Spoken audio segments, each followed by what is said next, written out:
நம்ம இந்த நாட்களிலே தொடர்ந்து ஒரு காரியத்தை குறித்து நம்ம பார்த்து கொண்டு இருக்கிறோம். அழைக்கப்பட்டவர்கள் அநேகர், தெரிந்து கொள்ளப்பட்டவர்களோ சிலர். இப்போ நீங்கள் அந்த அநேகருடைய கூட்டத்தில் இருக்கீங்களா, இல்லை அந்த ஒரு சில கூட்டம், அந்த ஒரு சிலரை ஆண்டவர் தெரிந்திருக்கிறார் பார்த்தீங்களா, அந்த கூட்டத்தில் இருக்கிறோமா அப்படின்றது தான் ரொம்ப முக்கியம். ஏன்னா இந்த காரியத்தை நான் தொடர்ந்து ஏன் பேசுகிறேன் அப்படின்னா, நிறைய பேருடைய வாழ்க்கையில், குடும்பத்தில் காணப்படுகிற போராட்டங்கள், பிரச்சனைகளின் நேரத்தில் அவங்களால நிற்க முடியாதபடிக்கு சோர்ந்து போயிடுறாங்க. வீணான அலைச்சல், வீணான பண செலவு, இதெல்லாம் ஏன் அப்படின்னா தாங்க யாருன்றதை அவங்க மறந்துடுறாங்க. உங்களை தேவன் தெரிந்து கொண்டிருக்கிறார்.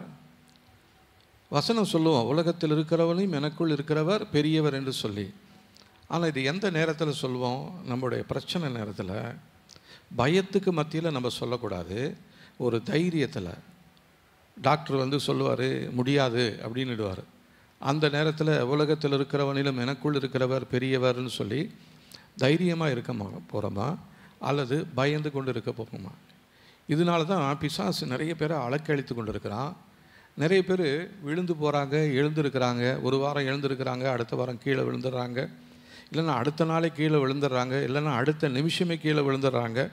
மறுபடியுமா ஒரு பிரசங்கத்தை கேட்கும் பொழுது அவங்களுக்குள்ள ஒரு உயிர் மீட்சி வந்த உடனே மறுபடியுமா எழுந்து நின்று கர்த்தர் என்னை தெரிந்து கொண்டார், என்னை ஆசீர்வதித்தார், அபிஷேகித்தார், கர்த்தருடைய நாமத்துக்கு ஸ்தோத்திரம் என்று நாம் சொல்லி கொண்டிருக்கிறோம். அப்படி இருக்கக்கூடாது. தேவன் நம்மை அழைத்தவர், அவருக்கென்று தெரிந்து கொண்டிருக்கிறார்.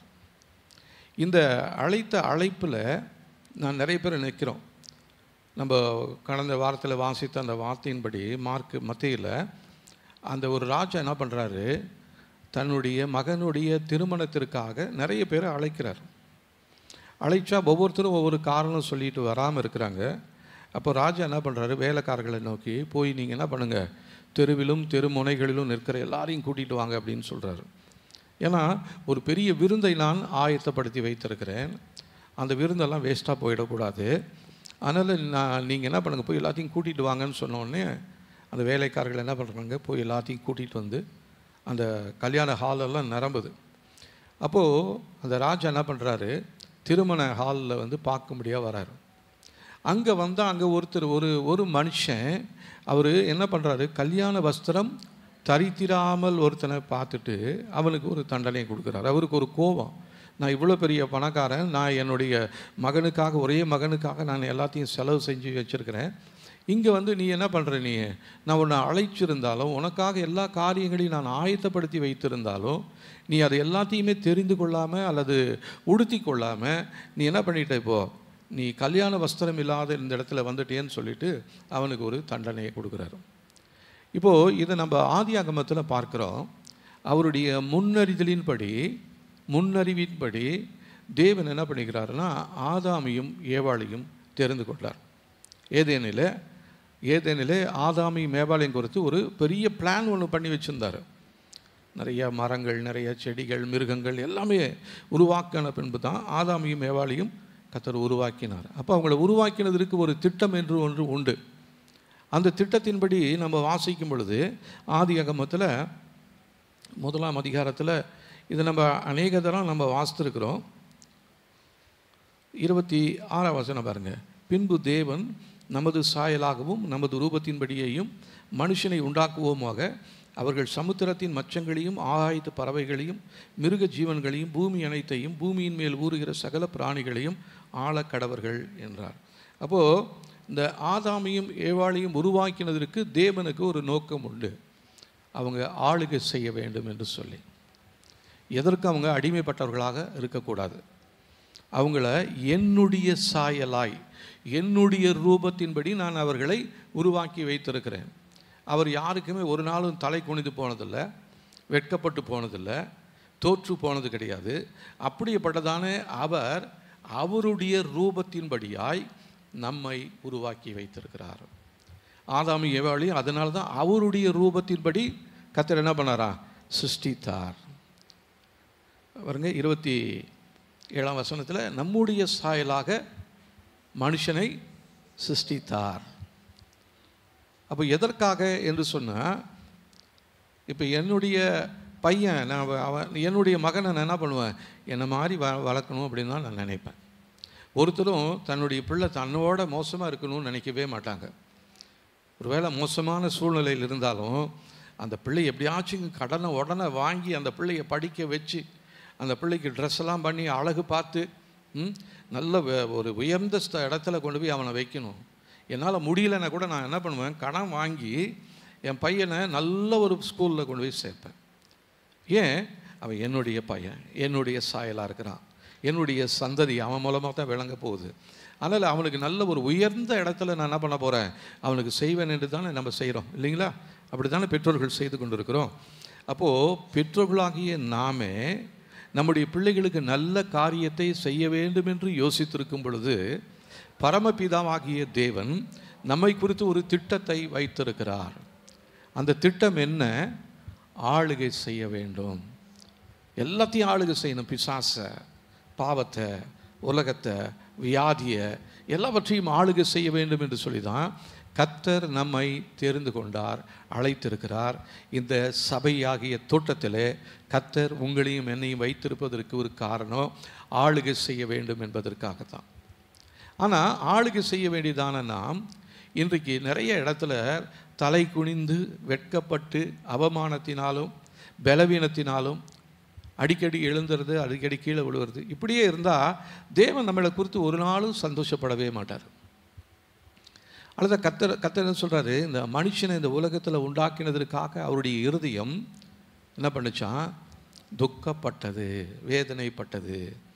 இப்போ நம்மாலே நம்முடைய தேவனுடைய இருதயம் துக்கப்படுகிறதா, சந்தோஷப்படுகிறதா? கொஞ்சம் யோசித்து பாருங்கள். இப்போ என்னுடைய அப்பாவுக்கு நான் துக்கத்தை கொடுத்து கொண்டு இருக்கிறேன்னா அல்லது சந்தோஷத்தை கொடுத்து கொண்டு இருக்கிறேன்னா? நிறைய பெற்றோர் என்ன பண்ணுவாங்க, தங்களுடைய பிள்ளைகளை இவனை எதுக்கு தான் பெற்றனோ, இவனை எதுக்கு தான் பெற்றனோ, இவனை பெக்காமல் இருந்திருக்கலாமே அப்படின்னு நிறைய பேர் இன்றைக்கி உலகத்தில் ஆதங்கப்படுத்தி கொண்டு இருக்கிறவர்களை நாம் நிறைய பேரை பார்த்துருக்குறோம். நம்முடைய குடும்பத்திலும் அப்படி அநேகர் உண்டு. ஒரு சிலரை பார்த்தா இவன் எதுக்கு பிறந்தானோன்னு தெரியலையேன்னு சொல்லி பெற்றோர்கள் வேதனைப்படுகிறதான ஒரு சூழ்நிலை இருக்கிறது. இன்றைக்கி நம்முடைய தேவனும் இவனை எதுக்கு தான் தெரிந்து கொண்டனோ, இவனை எதுக்கு தான் அழைத்தனோ அப்படின்னு வேதனைப்படுறாரா அல்லது நம்மளை பார்த்து சந்தோஷப்படுறாரா? ஆதாமையும் மேவாளையும் தெரிந்து கொண்டு அவர்களுக்கு ஒரு திட்டத்தையும் என்ன பண்ணுறாரு, அவங்களுக்கு விவரித்து சொல்கிறாரு. சொல்லாமல் அவங்கள எதுவும் செய்யலை. அந்த தோட்டத்தில் வச்சுட்டு அவங்கள சொல்கிறாரு பாருங்கள், 16ஆம் வசனம் 2ஆம் அதிகாரம் ஆதியாகமம். தேவனாகிய கர்த்தர் மனுஷனை நோக்கி, நீ தோட்டத்தில் உள்ள சகல விருட்சத்தின் கனியும் புசிக்கலாம், ஆனாலும் நன்மை தீமை அறியத்தக்க விருட்சத்தின் கனியை புசிக்க வேண்டாம், அதை நீ புசிக்கும் நாளில் சாகவே சாவாய் என்று கட்டளையிட்டார். அப்போ அவங்களுக்கு ஏற்கனவே பிளானை சொல்லிட்டாரு. உங்களை நான் ஆளுகை செய்கிறதுக்காக இது பண்ணியிருக்கிறேன், இருந்தாலும் ஒரு மரம் ஒன்று இருக்குது, அதனுடைய கனியை புசிச்சிங்கன்னா நீங்கள் புசிக்கிற நாளிலே சாகவே சாவீர்கள். இப்போ டாக்டர்கிட்ட போய் டெஸ்ட் பண்ணிவிட்டு அவருக்கு உங்களுக்கு இருக்கிற இந்த கட்டி ஒரு கேன்சர் கட்டியாக இருக்கிறது, இல்லை உங்களுக்கு இப்படி இருக்குது அப்படின்னு ஒரு கொடூரமான ஒரு வியாதியை ஒன்று சொல்லிட்டாருன்னு வச்சுக்க, நம்முடைய இருதயம் அப்போவே படன்னு துதிச்சிக்கிட்டே இருக்கும் இல்லைங்களா? எதெல்லாம் சாப்பிடக்கூடாதுன்னு டாக்டர்கிட்ட மறுபடியும் போய் கேட்போம். எதெல்லாம் செய்யக்கூடாது, ஏன்னா செஞ்சால் சீக்கிரம் செத்து போயிடுவோமே. அதனால் அவர்கிட்ட போய் என்ன பண்ணுவோம், உட்காந்து மணிக்கணக்கில் பேசி நிறைய அப்பாயின்மெண்ட்ஸ் வாங்கி, இன்னும் அவரை விட இன்னும் உயர்ந்ததான ஸ்பெஷலிஸ்ட் யார் இருக்கிறாங்கன்னு பார்த்து, இந்த இந்தியாவிலே யார் ஸ்பெஷலாக இருக்கிறாங்கன்னு பார்த்து அவங்கக்கிட்ட அப்பாயின்மெண்ட் வாங்கி அவங்கக்கிட்ட போய் கேட்போம். ஏன், உயிர் மேலே ஒரு பிரியம் இருக்குது, ஒரு ஆசை இருக்குது இல்லைங்களா? ரொம்ப நாளைக்கு இருக்கணும், சாகவே சாகக்கூடாது. ஒருவேளை சாகவே சாக மாட்டேன்னு ஆண்டவர் நம்மளை பார்த்து சொல்லிட்டாருன்னா நமக்கு இருக்கிற சந்தோஷம் யாருக்குமே இருக்காது. இந்த பூமியில் எல்லாம் பொண்ணு பொருள் எல்லாத்தையும் கொட்டி கொடுத்தா கூட அந்த சந்தோஷம் நமக்கு இருக்காது. ஏன், நான் சாக போகிறது இல்லை. ஆனால் இங்கே ஆண்டவர் என்ன சொல்கிறாரு, நீ சாப்பிட்ற நாளிலே சாகவே சாவாய். அப்படின்னா இவங்களுடைய இருதயம் சாவை குறித்தல்ல, சாப்பிடாமல் இருக்கிறது குறித்து தான் இவங்களுடைய இருதயம் சுற்றி சுற்றி வரணும் இல்லைங்களா? நம்ம ஒரு பாட்டு பாடுவோம்ல, என்ன சுற்றி சுற்றி வருதே தானா அப்படின்னு சொல்லி, அந்த மாதிரி நம்முடைய எண்ணம் ஏக்கம் எல்லாமே எப்படி தான் இருக்கும்னா, அந்த பழத்தை பார்த்தாலும் அது பக்கம் போனாலும் ஏவாளுக்கு இருந்தால் இருந்துச்சா அதை பார்க்கும் பொழுது அவங்களுடைய பார்வைக்கு எப்படி இருந்துச்சா, 3ஆம் அதிகாரம் 6ஆம் வசனம், அப்பொழுது ஸ்திரீயானவள் அந்த விருட்சம் புசிப்புக்கு நல்லதும் பார்வைக்கு இன்பமும் புத்தியை தெளிவிக்கிறதற்கு இச்சிக்கப்படத்தக்க விருட்சமாக இருக்கிறது என்று கண்டு அதன் கனியை பறித்து புசித்து தன் புருஷனுக்கும் கொடுத்தாள், அவனும் புசித்தான். இப்போ 2 பேருக்குமே தான் ஆண்டவர் சொல்கிறாரு, இது சாப்பிட்டா நீங்கள் சாப்பிட்ற நாளில் செத்து போயிடுவீங்க. ஆனால் இந்த அம்மாவுக்கு என்ன பண்ணுது, அது அந்த விருட்ச புசிப்புக்கு நல்லதும் பார்வைக்கு இன்பமும் புத்தியை தெளிவிக்கிறதுக்கு இச்சிக்கப்படத்தக்க விருட்சமாய் இருக்கிறது. இப்போ இவங்களுக்குள்ள அந்த சாவுன்றது இவங்களுக்கு அந்த நாளில் தெரியலன்னு நினைக்கிறேன். செத்து போயிட்டா நம்மளுக்கும் இந்த பூமிக்கு இருக்கிற தொடர்பு விட்டு போயிடும், சொந்தத்தை எல்லாம் மறந்து போயிடுவோம். கட்டின மனைவியாகட்டும், பெற்ற தாயாக இருக்கட்டும், பெற்ற பிள்ளையாகட்டும், அவங்களோட மறுபடியும் நம்மளால் என்ன பண்ண முடியாது, ஒரு உறவு வைத்து கொள்ள முடியாது. அப்படி இருந்தால் இந்த பழத்தை சாப்பிட்ருப்பாங்களா? அவங்க நிச்சயமாக இருக்காது. ஏன்னா விரோதி ஒருத்தன் உள்ளாரையே வந்துட்டான். அந்த விரோதி இல்லாமல் இருந்திருந்தால் இந்த முதலாவது புஸ்தகத்தில் 3ஆவது அதிகாரத்திலேயே என்ன பண்ணுறாரு, முதல் வசனத்திலேயே அந்த விரோதியை பற்றி கர்த்தர் சொல்கிறார். அவன் யார்? அவன் தந்திரமுள்ளவன், தந்திரசாலி, புத்திசாலி இல்லை, தந்திரசாலி. நம்மளை எப்படி கமுக்கலாம், எப்படி நம்மளை அழிக்கலாம், எப்படி நம்மளோட குடும்பத்தை கெடுத்து போடலாம், இதுதான் அவனுடைய தந்திரம். இரவும் பகலும் அவனுடைய எண்ணம் ஏக்கம் எல்லாமே எப்படி தெரியுங்களா இருக்குது, யாரை எப்போ கெடுக்கலாம், இந்த குடும்பத்தை எப்படி கவிழ்க்கலாம், இந்த பிள்ளையை எப்படி கெடுக்கலாம், இதுதான் அவனுடைய இருதயத்தின் எண்ணமும் ஏக்கமுமாக இருக்கிறது. அப்போ இந்த நாளில் நாம் தேவனுடைய இருதயத்தின் வாஞ்சியை, இருதயத்தின் எண்ணத்தை நீங்களும் நானும் புரிந்து கொண்டோமானால் நாம் எப்பொழுதும் வெற்றி உள்ளவர்களாகவே இருப்போம். ஒரு நாளும் நம்ம கீழே விழமாட்டோம். கீழே விழுந்தாலும் தேவன் நம்மளை தூக்கி எடுத்து நிறுத்த வல்லமை உள்ளவராக இருக்கிறார். அந்த தைரியம் அந்த நாளிலே நமக்கு தேவைப்படுகிறது. அந்த தைரியம் நமக்குள்ளே வரணும்னா நம்முடைய அழைப்பை நம்ம தெரிந்து கொண்டிருக்கிறோம். ஆனால் அந்த தெரிந்து கொள்ளுதலை நம்மளால் உணர முடியல.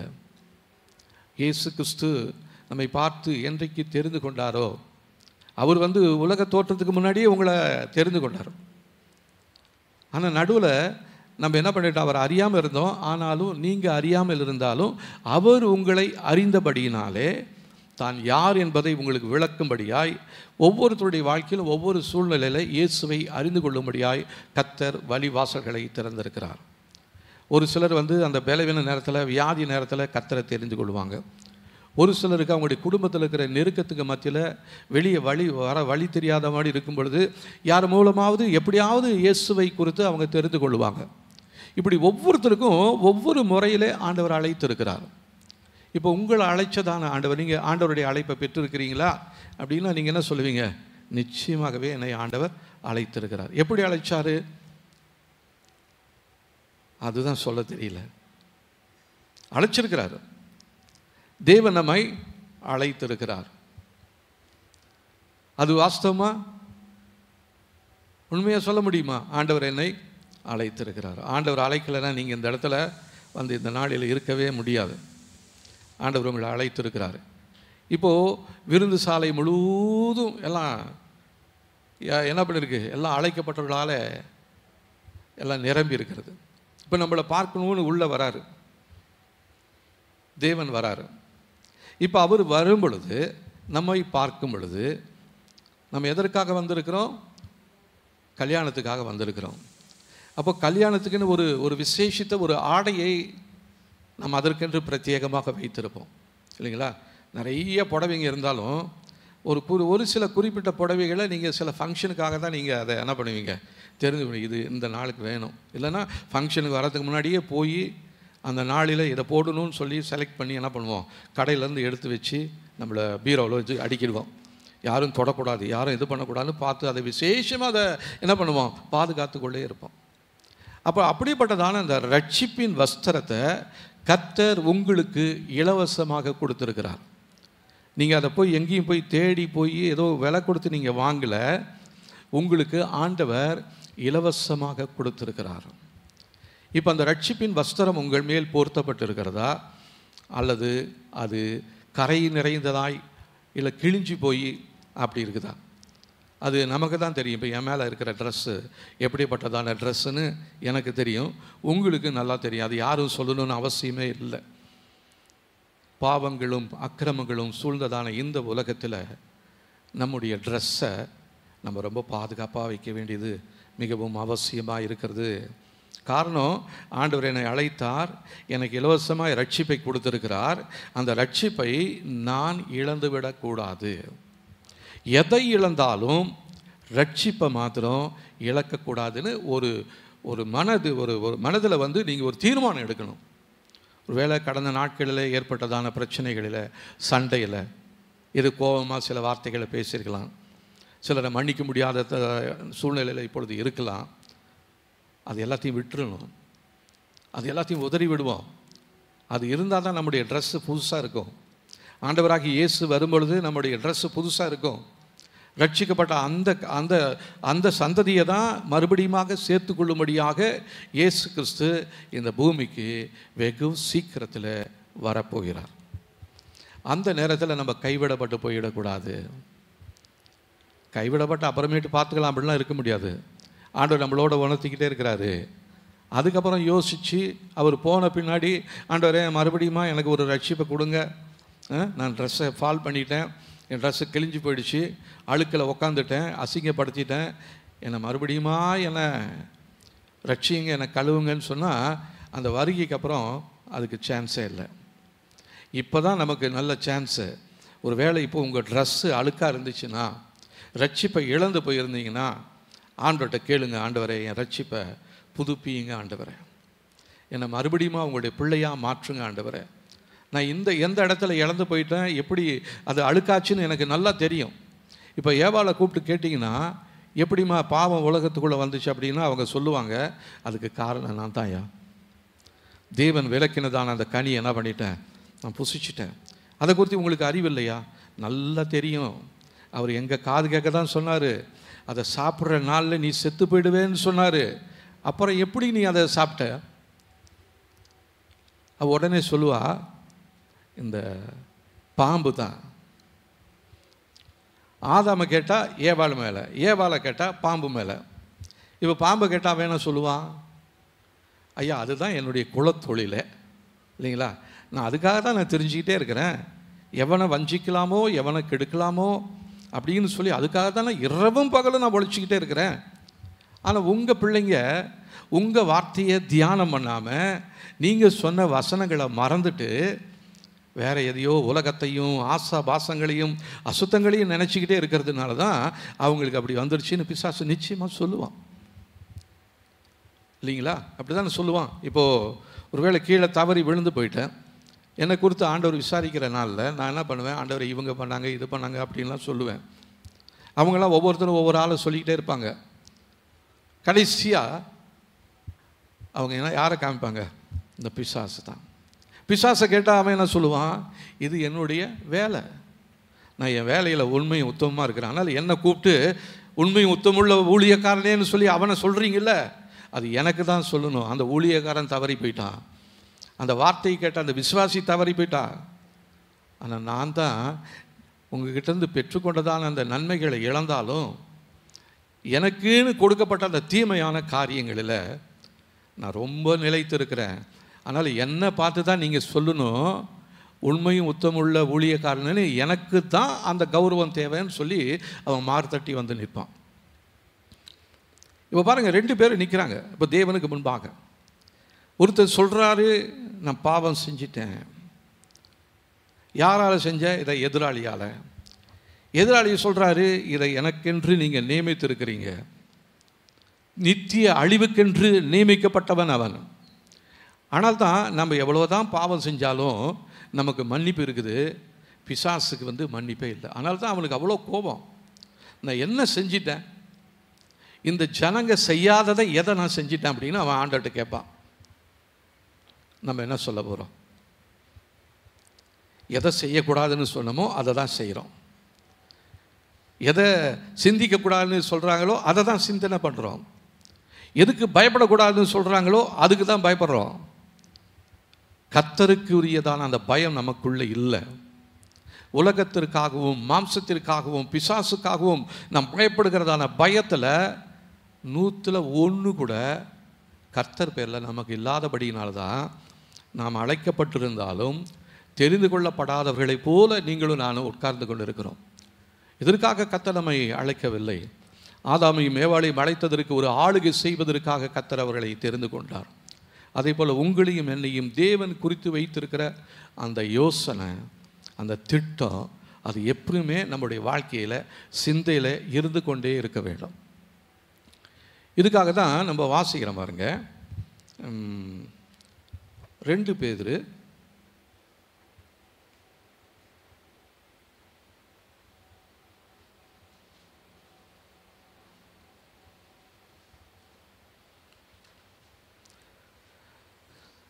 2ஆம் அதிகாரம்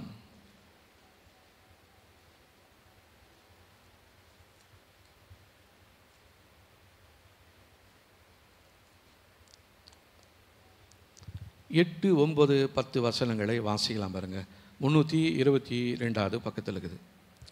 இவைகள் உங்களுக்கு உண்டாயிருந்து பெருகினால் உங்களை நம்முடைய கர்த்தராகிய இயேசு கிறிஸ்துவை அறிகிற அறிவிலே வீணரும் கனியற்றவர்களுமாய் இருக்க ஒட்டாது. இவைகள் இல்லாதவன் எவனோ அவன் முன் செய்த பாவங்கள தான் சுத்திகரிக்கப்பட்டதை மறந்து கண் சொருகி போன குருடனாய் இருக்கிறான். ஆகையால் சகோதரரே, உங்கள் அழைப்பையும் தெரிந்து கொள்ளுதலையும் உறுதியாக்கும்படி ஜாக்கிரதையாயிருங்கள். இவைகளை செய்தால் நீங்கள் ஒரு காலும் இடறுவது இல்லை. இப்போ நம்முடைய இடறுவதற்கு காரணம் பிசாசு, அவன் இவன் சொல்லிகிட்டே இருக்கிறோம். நம்ம இடறி போவதற்கு காரணம் உங்களுடைய அழைப்பையும் தெரிந்து கொள்ளுதலையும் உங்களால் உறுதியாக சொல்ல முடியல. உங்களுடைய அழைப்பையும் தெரிந்து கொள்ளுதலையும் நீங்கள் உறுதியாக்கும்படி ஜாக்கிரதையாய் இருங்கள். இப்போ உங்களுக்குள்ள ஜாக்கிரதை இருக்குதா?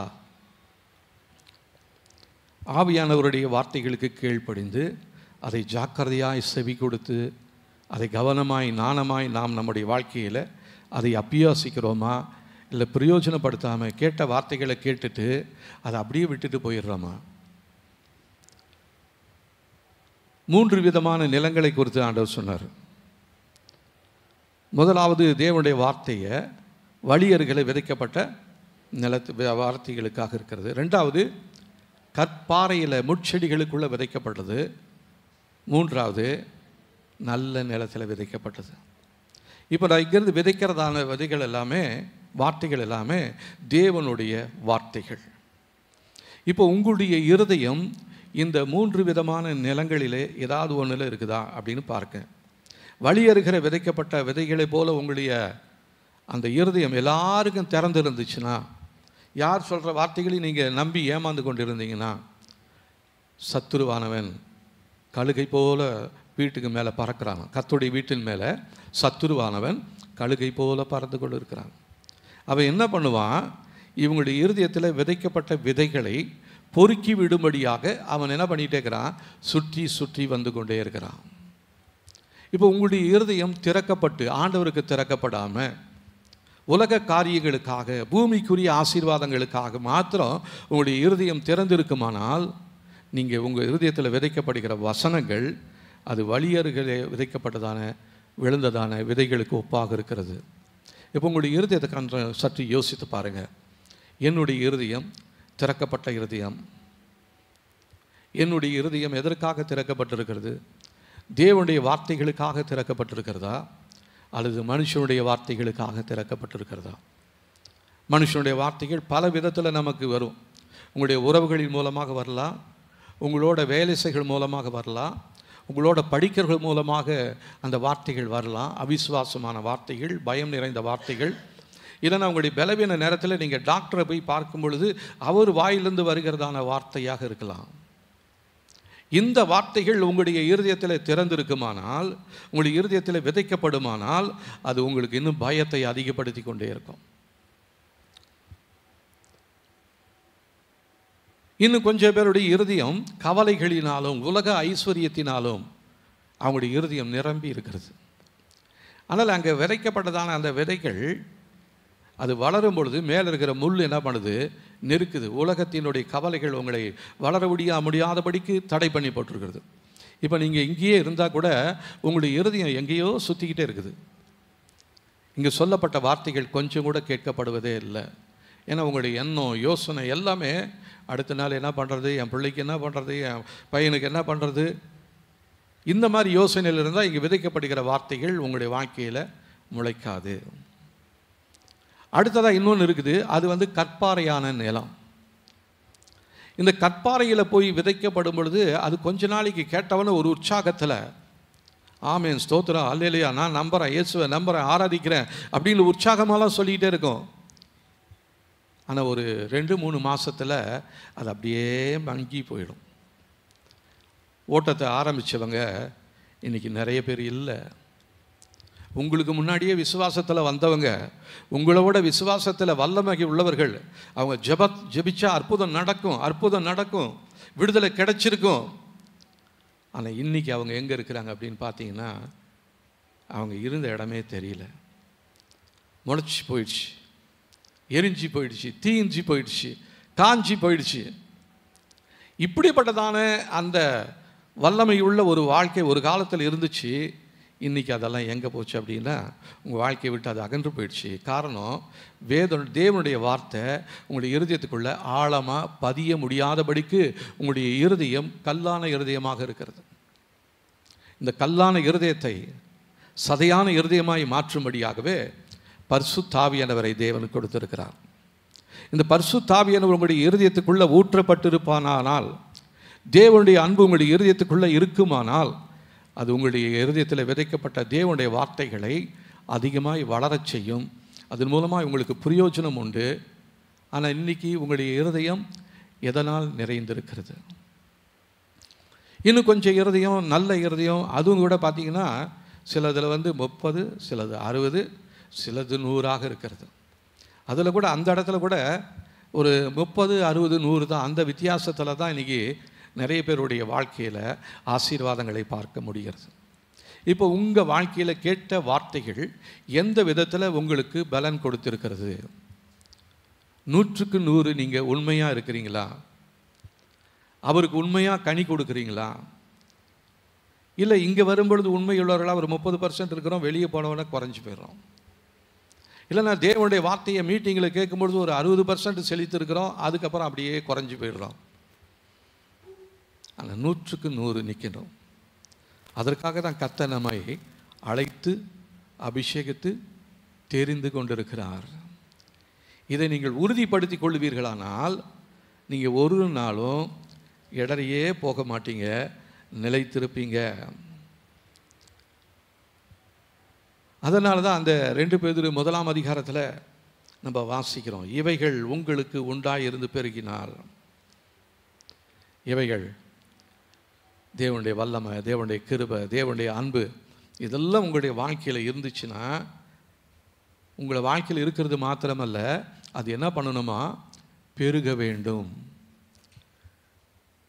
பரிசுத்தமாக இருக்கிறவன் இன்னும் பரிசுத்தமாக இருக்கட்டும், அசுத்தமாக இருக்கிறவன் இன்னும் அசுத்தமாகட்டும். எல்லாத்துக்கும் ஒரு எல்லை தான். இப்போ நான் பரிசுத்தமாகிட்டேன்னு சொல்ல முடியாது. ஒருவேளை அடுத்த நிமிஷமே என்னுடைய வாழ்க்கையில் ஏதாவது ஒரு தீமை ஒன்று வந்துடலாம். அதனால தான் கர்த்தர் சொல்கிறாரு, முடிவு பரியந்தம் நிலைத்திருப்பவனே ரட்சிக்கப்படுவான். ரட்சிக்கப்பட்டுட்டீங்க, என்றைக்கோ ஒரு காலத்தில் ரட்சிக்கப்பட்டோம். ரட்சிப்பை இழந்து ரட்சிப்பின் வஸ்திரத்தை கிழித்து அசுத்தப்படுத்தி இன்றைக்கு ஆடை இல்லாதபடிக்கு நாம் உட்கார்ந்து கொண்டு இருக்கிறோம். இதுதான் ஏதேன் தோட்டத்தில் ஆதாமுக்கும் ஏவாளுக்கும் நடந்ததான ஒரு காரியம். அதுவரையிலுமே அவங்க நிர்வாணிகளாக இருந்தாங்க, அவங்க நிர்வாணிகள் என்று தெரியல. ஆனால் என்னைக்கு ஆண்டவருடைய வார்த்தைக்கு கீழ்ப்படியாமல் சாப்பிடக்கூடாதுன்னு சொன்ன பழத்தை சாப்பிட்டு பாவம் செய்தார்களோ, அந்த நிமிடமே அவர்கள் தாங்கள் நிர்வாணிகள் என்று சொல்லி பயந்து, கர்த்தருடைய சத்தத்திற்கு பயந்து தோட்டத்தில் போய் அவர்கள் என்ன பண்ணாங்க, ஒழித்து கொண்டாங்க. இன்றைக்கி நிறைய பேர் ஆராதனைக்கு வராததுக்கு காரணம், இல்லைன்னா அவங்களுடைய முகத்தை பார்த்தாலே தெரியும். ஒரு சிலருடைய முகம் பார்த்தீங்கன்னா எனக்கு நல்லா தெரியும், அவங்க ஏதோ என்னமோ பண்ணியிருக்கிறாங்க. நம்மளை பார்த்தா அவங்களுக்கு ஒரு பயமாக இருக்குது. பேசுகிறதே இல்லை. அதுக்கு முன்னாடி வந்தால் பார்த்தா பேசுவாங்க. ஆனால் இப்போ என்ன பண்ணுறாங்க தெரியுங்களா? அப்படியே சீக்கிரமாக ஆராதனை முடிஞ்ச உடனே அப்படி ஓடி போயிடுறாங்க. ரோட்டில் எங்கேயாவது பார்த்தா கூட நம்மளை பார்த்து பேசுகிறதே இல்லை, வேறு பக்கமாக திரும்பிக்கிறாங்க. அப்போ எனக்கு நல்லா தெரியுது, அவங்களுடைய இருதயத்துக்குள்ள ஏதோ ஒரு கள்ள விதை. இன்றைக்கி பார்த்தீங்கன்னா நல்ல விதைகள் இருக்குது, கள்ள விதைகள் இருக்குது. இது ரெண்டுக்குமே அடையாளம் கண்டுபிடிக்கவே முடியாது. அப்படியே இருக்கும், அதே மாதிரி இருக்கும், ரெட்டை பிள்ளைங்க மாதிரியே இருக்கும். ஆனால் அதில் ஒன்று தான் உண்மையான பிள்ளை, இன்னொன்று வந்து பார்த்திங்கன்னா போலியான பிள்ளை. இந்த போலியான பிள்ளையை எப்படி கண்டுபிடிக்கலாம்? நம்மளை நேருக்கு நேராக பார்க்காது, நம்மக்கிட்ட பேசுகிறத அவாய்ட் பண்ணும். அப்படியே பேசலாம், ஸ்தோத்திரம் போயிட்டு வரேன் பாஸ்டர் அப்படின்னு போயிடுவாங்க. அப்படின்னு நல்லா தெரிஞ்சுக்கங்க, உங்கள் குடும்பத்துலேயுமே நிறைய பேர் உங்களுக்கு தீமை செய்கிறவங்க தான் இருக்கிறாங்க. அவங்க உங்களை பார்த்தா நல்லா தோத்திரம் பண்ணுவாங்க, நல்லா சிரிப்பாங்க. ஆனால் பின்னாடி இருந்து உங்களுக்கு விரோதமாக பேசிக்கிட்டே இருப்பாங்க. அவங்கள கண்டுபிடிக்கவே முடியலன்னு சொல்ல முடியாது. தேவனுடைய ஆவியானுடைய கிருபை உங்களுக்குள்ளே இருந்துச்சுன்னா அவங்கள எளிதாக கண்டுபிடிச்சிடலாம். அதுக்காக தான் சொல்கிறது, அந்த டிசைனிங் ஸ்பிரிட் நமக்கு தேவை. ஒவ்வொருத்தருக்கும் பகுத்தறியக்கூடிய வரம் நமக்கு தேவைப்படுகிறது. எது நல்ல விதை, எது கள்ள விதைன்னு நமக்கு தெரியணும். எது நல்ல உள்ளம் இல்லது எது கெட்ட உள்ளம்னு நமக்கு தெரியணும். நிறைய பேர் என்ன பண்ணுவாங்க, தீமை செய்கிறவங்களை நம்பி அவங்களோட போய் ஏமாந்து போயிடுவாங்க. நன்மை செய்கிறவங்களை நம்பவே மாட்டாங்க. அவங்கக்கிட்டேருந்து உதவி வரதெல்லாத்தையும் உதாசீனப்படுத்தி வெறுத்து தள்ளிட்டு அவங்களுக்கு யார் தீமை செய்கிறாங்களோ அவங்களோட தான் போய் ஒட்டி உறவாடுவாங்க. கடைசியில் பார்த்திங்கன்னா வெட்கப்பட்டு வருவாங்க. இந்த மாதிரி நிறைய பேர் என்னுடைய வாழ்க்கையில் நான் பார்த்துருக்கிறேன். உங்களுடைய வாழ்க்கையில் நீங்கள் அப்படி பார்த்துருக்கலாம். நீங்களும் அந்த கூட்டத்தில் இருக்கக்கூடாது. நீங்கள் அழைக்கப்பட்டவர் மாத்திரமல்ல, தெரிந்து கொள்ளப்பட்டவர்கள் என்று சொல்வதை நீங்கள் மறந்துடவே கூடாது. எரேமியா தீர்க்கதரிசியை கூட ஆண்டவர் அழைக்கும் பொழுது ஆண்டவர் இப்படி தான் அழைக்கிறார். எரேமியா தீர்க்கதரிசன புஸ்தகம் 1ஆம் அதிகாரம் 5ஆம் வசனம் பாருங்கள். 873வது பக்கத்தில் இருக்குது. நான் உன்னை தாயின் வயிற்றில் உருவாக்கும் முன்னே உன்னை அறிந்தேன், நீ கற்பத்திலிருந்து வெளிப்படும் முன்னே நான் உன்னை பரிசுத்தம் பண்ணி உன்னை ஜாதிகளுக்கு தீர்க்கதரிசியாக கட்டளையிட்டேன் என்று சொன்னார். என்ற ஆண்டவர் ஊழியத்துக்கு அழைக்கும் பொழுது இந்த வார்த்தையை கொடுத்து தான் என்னை அழைச்சார். அது என்ன தான் பிரச்சனை வந்தாலும், நான் கீழே விழுந்தாலும் இந்த வசனத்தை படிக்கும் பொழுது எனக்குள்ள ஒரு உற்சாகம் வந்து நான் எழுந்து நின்றுவேன். அப்போ நான் சொல்லுவேன், சத்துருவே நீ என்னை குறித்து மேன்மை பாராட்டாதே, நான் கீழே விழுந்தாலும் கர்த்தர் என்னை தூக்கி எடுத்து நிறுத்துவார். நிறைய இடத்துல கீழே விழுந்துருக்கிறேன், நிறைய அவமானத்துக்குள்ளே போயிருக்கிறேன். ஒரு சிலர் அந்த மாதிரி இருந்திருந்தால் இன்றைக்கி இருந்திருக்கவே முடியாது, செத்து போயிருப்பாங்க. ஆனால் கர்த்தர் அந்த நேரத்தில் என்னை உயிர்ப்பிக்கும்படியாக இந்த வார்த்தையை கொண்டு என்னோடு பேசினார். அதுக்கப்புறம் பாருங்கள், அப்போ 6வது வசனத்தில் பாருங்கள், அப்பொழுது நான் கர்த்தராகிய ஆண்டவரை இதோ நான் பேச அறியேன், சிறு பிள்ளையாயிருக்கிறேன் என்றேன். ஆனாலும் கர்த்தர், நான் சிறு பிள்ளை என்று நீ சொல்லாதே, நான் உன்னை அனுப்புகிற எல்லாரிடத்துல நீ போய் நான் உனக்கு கட்டளையிடுகிற எல்லாம் நீ பேசுவாயாக. நிறைய இடத்துல ஊழியத்தில் நான் ஆரம்ப நாட்களில் என்னுடைய ஊழியத்தில் என்னை நல்ல ஒரு ஊழியக்காரருடைய கரங்களில் நான் இருந்தேன். அவர் என்னை உற்சாகப்படுத்தி என்னை தூக்கி எடுத்து நிறுத்தினார். இன்றைக்கி நான் நிற்பதற்கு முதலாவது தேவனுடைய கிருபை, அடுத்ததாக அந்த ஊழியக்காரருடைய வார்த்தைகள் தான். அப்போது நிறைய இடத்துல அவர் போய் நீங்கள் சொல்லுங்கள் ரவி, நீங்கள் பிரசங்கம் பண்ணுங்கள், நீங்கள் ஜெபம் பண்ணுங்கன்னு வரு. அப்போ நான் என்ன சொல்லுவேன் தெரியுங்களா, எனக்கு ஒன்றும் தெரியாது, எனக்கு ரொம்ப வெட்கமாகுது, எப்படி பேசுகிறதுனே தெரியல. அதுக்கு முன்னாடிலாம் பேசணுன்னா அந்த சபையில் நின்று பேசுனா நான் கண்ணை இறுக்கி மூடிக்குவேன். பிரசங்கம் முடிகிறவரையும் நம்ம கண்ணையே திறக்க மாட்டோம். யாரையாவது பார்த்து ஏதாவது ஒன்று பார்த்து அவங்க ஏதாவது வேறு எதுக்காவது ஒருத்தருக்கு ஒருத்தர் பேசியிருப்பாங்க. நான் பேசினது இது தப்பாக பேசிட்டனோ அப்படின்னோடனே அடுத்தது ஃப்ளோ வந்து கட் ஆகிடும், தேவனுடைய வார்த்தை வராது. அப்படிலாம் இருந்தப்போ கர்த்தர் என்னை இந்த வார்த்தைகளின் மூலமாக தான் உருவாக்கினார்.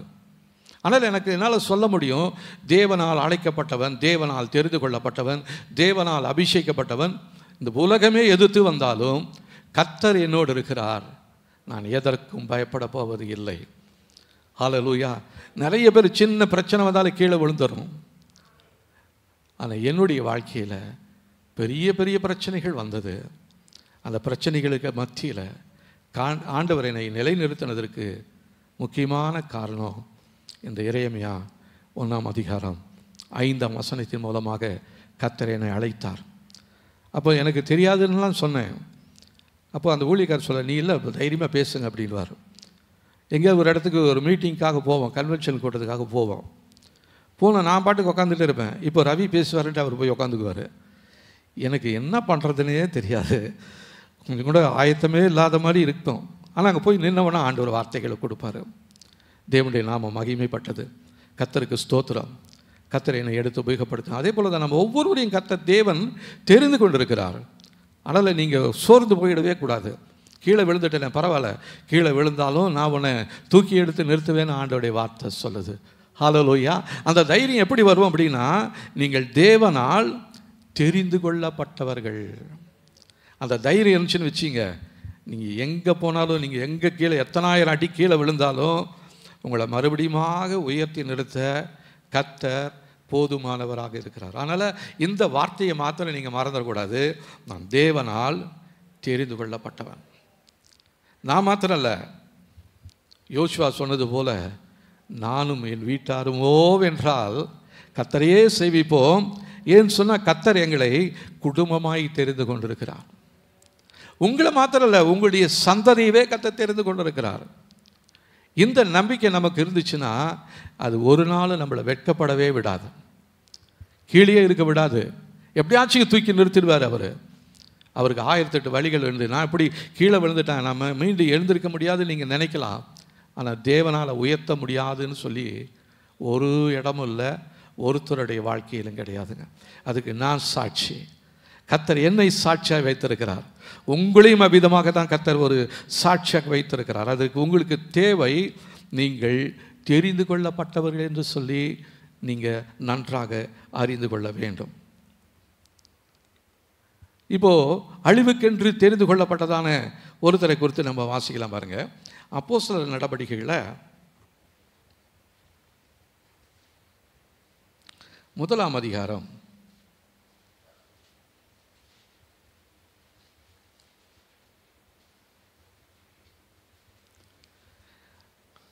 16 20 வசனங்களை வாசிக்கலாம். 161வது பக்கத்தில் இருக்குது அப்போஸ்தலர் நடவடிக்கைகள் 1ஆம் அதிகாரம் 14ஆம் வசனத்திலிருந்து வாசிக்கலாம். சகோதரரே, இயேசுவை பிடித்தவர்களுக்கு வழிகாட்டின யூதாசை குறித்து பரிசுத்த ஆவி தாவீதின் வாக்கினால் முன் சொன்ன வேத வாக்கியம் நிறைவேற வேண்டியதாக இருந்தது. அவன் எங்களில் ஒருவனாக எண்ணப்பட்டு இந்த ஊழியத்தில் பங்கு பெற்றவனாக இருந்தான்.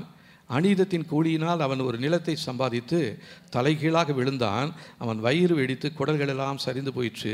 இது எருசலேமில் உள்ள குடிகள் யாவருக்கும் தெரிந்திருக்கிறது. அதனாலே அந்த நிலம் அவருடைய பாஷையில் இரத்த நிலம் என்று அர்த்தம் கொள்ளும் அக்கல்தமா எனப்பட்டிருக்கிறது.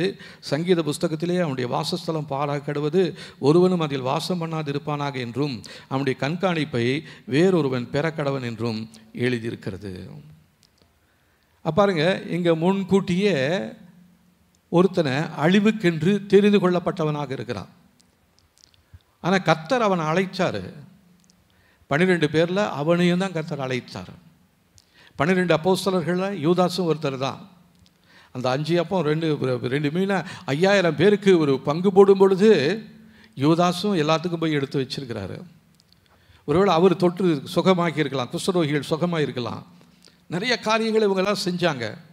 அவளெல்லாம் செஞ்சாலும், ஆண்டவரால் அழைக்கப்பட்டிருந்தாலும், இவன் என்ன பண்ணிட்டான், பண ஆசைக்கு அடிமைப்பட்டு இயேசுவை காட்டி கொடுக்கும்படியாக அந்த கூட்டத்தில் இவன் என்ன பண்ணானா, வழிகாட்டி வந்தான். இயேசுவை பிடித்தவர்களுக்கு வழிகாட்டின யூதாஸ். இப்போ நம்ம யாருக்கு வழிகாட்டிக்கிட்டு இருக்கிறோம்? அழைக்கப்பட்டிருக்கலாம், ஆனால் யாருக்கு வழிகாட்டியாக இருக்கிறோம்? தேவனுக்கும் தேவனுடைய சபைக்கும் நாம் வழிகாட்டியாக இருக்கிறோமா? அல்லனா இயேசுவுக்கு அவமானப்படுத்தும்படியாக அவர்களுக்கு வழிகாட்டியாக இருக்கிறோன்னா அப்படின்னு சற்று யோசித்து பாருங்கள். கர்த்தர் நம்மோடு தான் பேசிக்கொண்டிருக்க. நீங்கள் யாருக்கு வழிகாட்டியாக இருக்கிறீர்கள்? அங்கே போங்க, அந்த சபைக்கு வாங்க, நல்லாயிடும் அப்படின்னு சொல்லி கூட்டிகிட்டு வந்துட்டு, ஆனால் இவங்க இன்றைக்கி அவங்க இந்த சபையில் இல்லை. வழிகாட்டினவங்க அவங்க எங்கே போனாங்க? அவங்க யாரால் தெரிந்து கொள்ளப்பட்டவங்க? சற்று யோசிச்சு பாருங்கள். தேவனால் தெரிந்து கொள்ளப்படாதபடிக்கு பிசாசினாலே தெரிந்து கொள்ளப்பட்டவர்களும் உண்டு.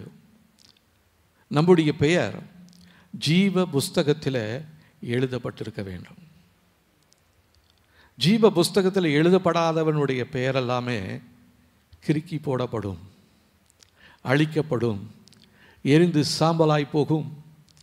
நீங்களும் நான் அதற்கென்று தேவன் நம்மை அழைக்கவில்லை, தெரிந்து கொள்ளவில்லை. என்னுடைய மகன் இவனை எப்பாடு பட்டாச்சுக்கும் நான் இவனை என்ன பண்ணணும், என்னுடைய ஸ்தானத்தை விட, நான் செஞ்ச காரியத்தை விட பெரிய அற்புதத்தை செய்யணும்னு கர்த்தர் நம்பி நம்ம கையில் அந்த உத்தரவாதத்தை கொடுத்துருக்கிறார். இன்றைக்கி அந்த உத்தரவாதத்தை பெற்றதான நீங்களும் நானும் எப்படி இருக்கிறோன்றது சற்று யோசித்து பாருங்கள். எந்த நிலையில் இருக்கிறீங்க? நீங்கள் தெரிந்து கொள்ளப்பட்டவர்களாக இருக்கிறீங்களா?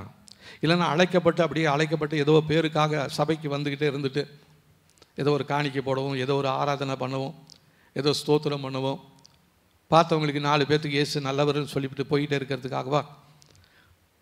இல்லை, நித்திய ஜீவனுக்கென்று பேர் எழுதப்பட்டிருக்கிறதான நம்மை கர்த்தர் அதற்கு வழிகாட்டும்படியாக கர்த்தர் உங்களையும் என்னையும் தெரிந்து கொண்டிருக்கிறார். அப்போ இந்த ஊழியம் செய்வது ஊழியக்காரர்களுக்கு மாத்திரமல்ல, கர்த்தர் இங்கே இருக்கிற ஒவ்வொரு விசுவாசிகள் மேலும் விழுந்த கடமையாக இருக்கிறது. நம்ம எல்லாருமே எழுந்து ஊழியம் செய்யணுங்க. இப்போ அன்னைக்கு அந்த 4 சகோதரர்களை மாத்திரம் அபிஷேகம் பண்ணோம், அவங்களுக்கு மாத்திரம் இல்லை, கர்த்தர் நம்ம எல்லாரையும் அபிஷேகம் பண்ணியிருக்கிறார். எல்லாருமே எழுந்து சுவிசேஷம் சொல்லணும், எல்லாருமே தைரியமாக ஜெபம் பண்ணணும். உங்களுக்கு ஒரு இடத்துல கூப்பிட்டு ஜெபம் பண்ண சொன்னால் நீங்கள் உடனே ஜெபம் பண்ணிடுவீங்களா? ஐயோ வேணாங்க, நீங்கள் ஜெபம் பண்ணுங்க. ஏன்? நீங்கள் தாங்க அதிகமாக ஊழியம் பண்ணுறீங்க, நீங்கள் தாங்க ஜெபம் பண்ணுறீங்க, எங்களுக்கெல்லாம் அந்த வல்லமை இல்லைங்க. அப்படிலாம் இல்லை. ஆண்டவர் எல்லாருக்குமே அந்த அந்த அழைப்பையும் அந்த அபிஷேகத்தையும் கர்த்தர் கொடுத்துருக்கிறார். இது நிறைய பேர் சொல்கிறதில்ல. சொல்கிறவங்க நிறைய பேர் என்ன பண்ணுறாங்க, என்னக்கிட்ட கேட்டாங்க, எல்லாத்துக்கும் என்ன இப்படி எல்லாத்துக்கிட்டையும் போய் சொல்லிக்கிட்டு இருக்கிறீங்க, எல்லோரும் செய்கிறதுக்கு ஆயத்தம், எல்லாரும் அழைக்கப்பட்டவர்களா? ஆமாம், எல்லாரும் அழைக்கப்பட்டவங்க. எல்லாரும் தெரிந்து கொள்ளப்பட்டவர்களா? ஆமாம், எல்லாரும் தெரிந்து கொள்ளப்பட்டவர்கள். எல்லாரும் அபிஷேகப்பட்டவர்களா? எல்லாரும் அபிஷேகப்பட்டவர்கள். நீங்கள் நான் எல்லாமே தெரிந்து கொள்ளப்பட்டவர்கள் மாத்திரமல்ல, கர்த்தரால் அபிஷேகப்பட்டவர்கள். ஹல்லேலூயா.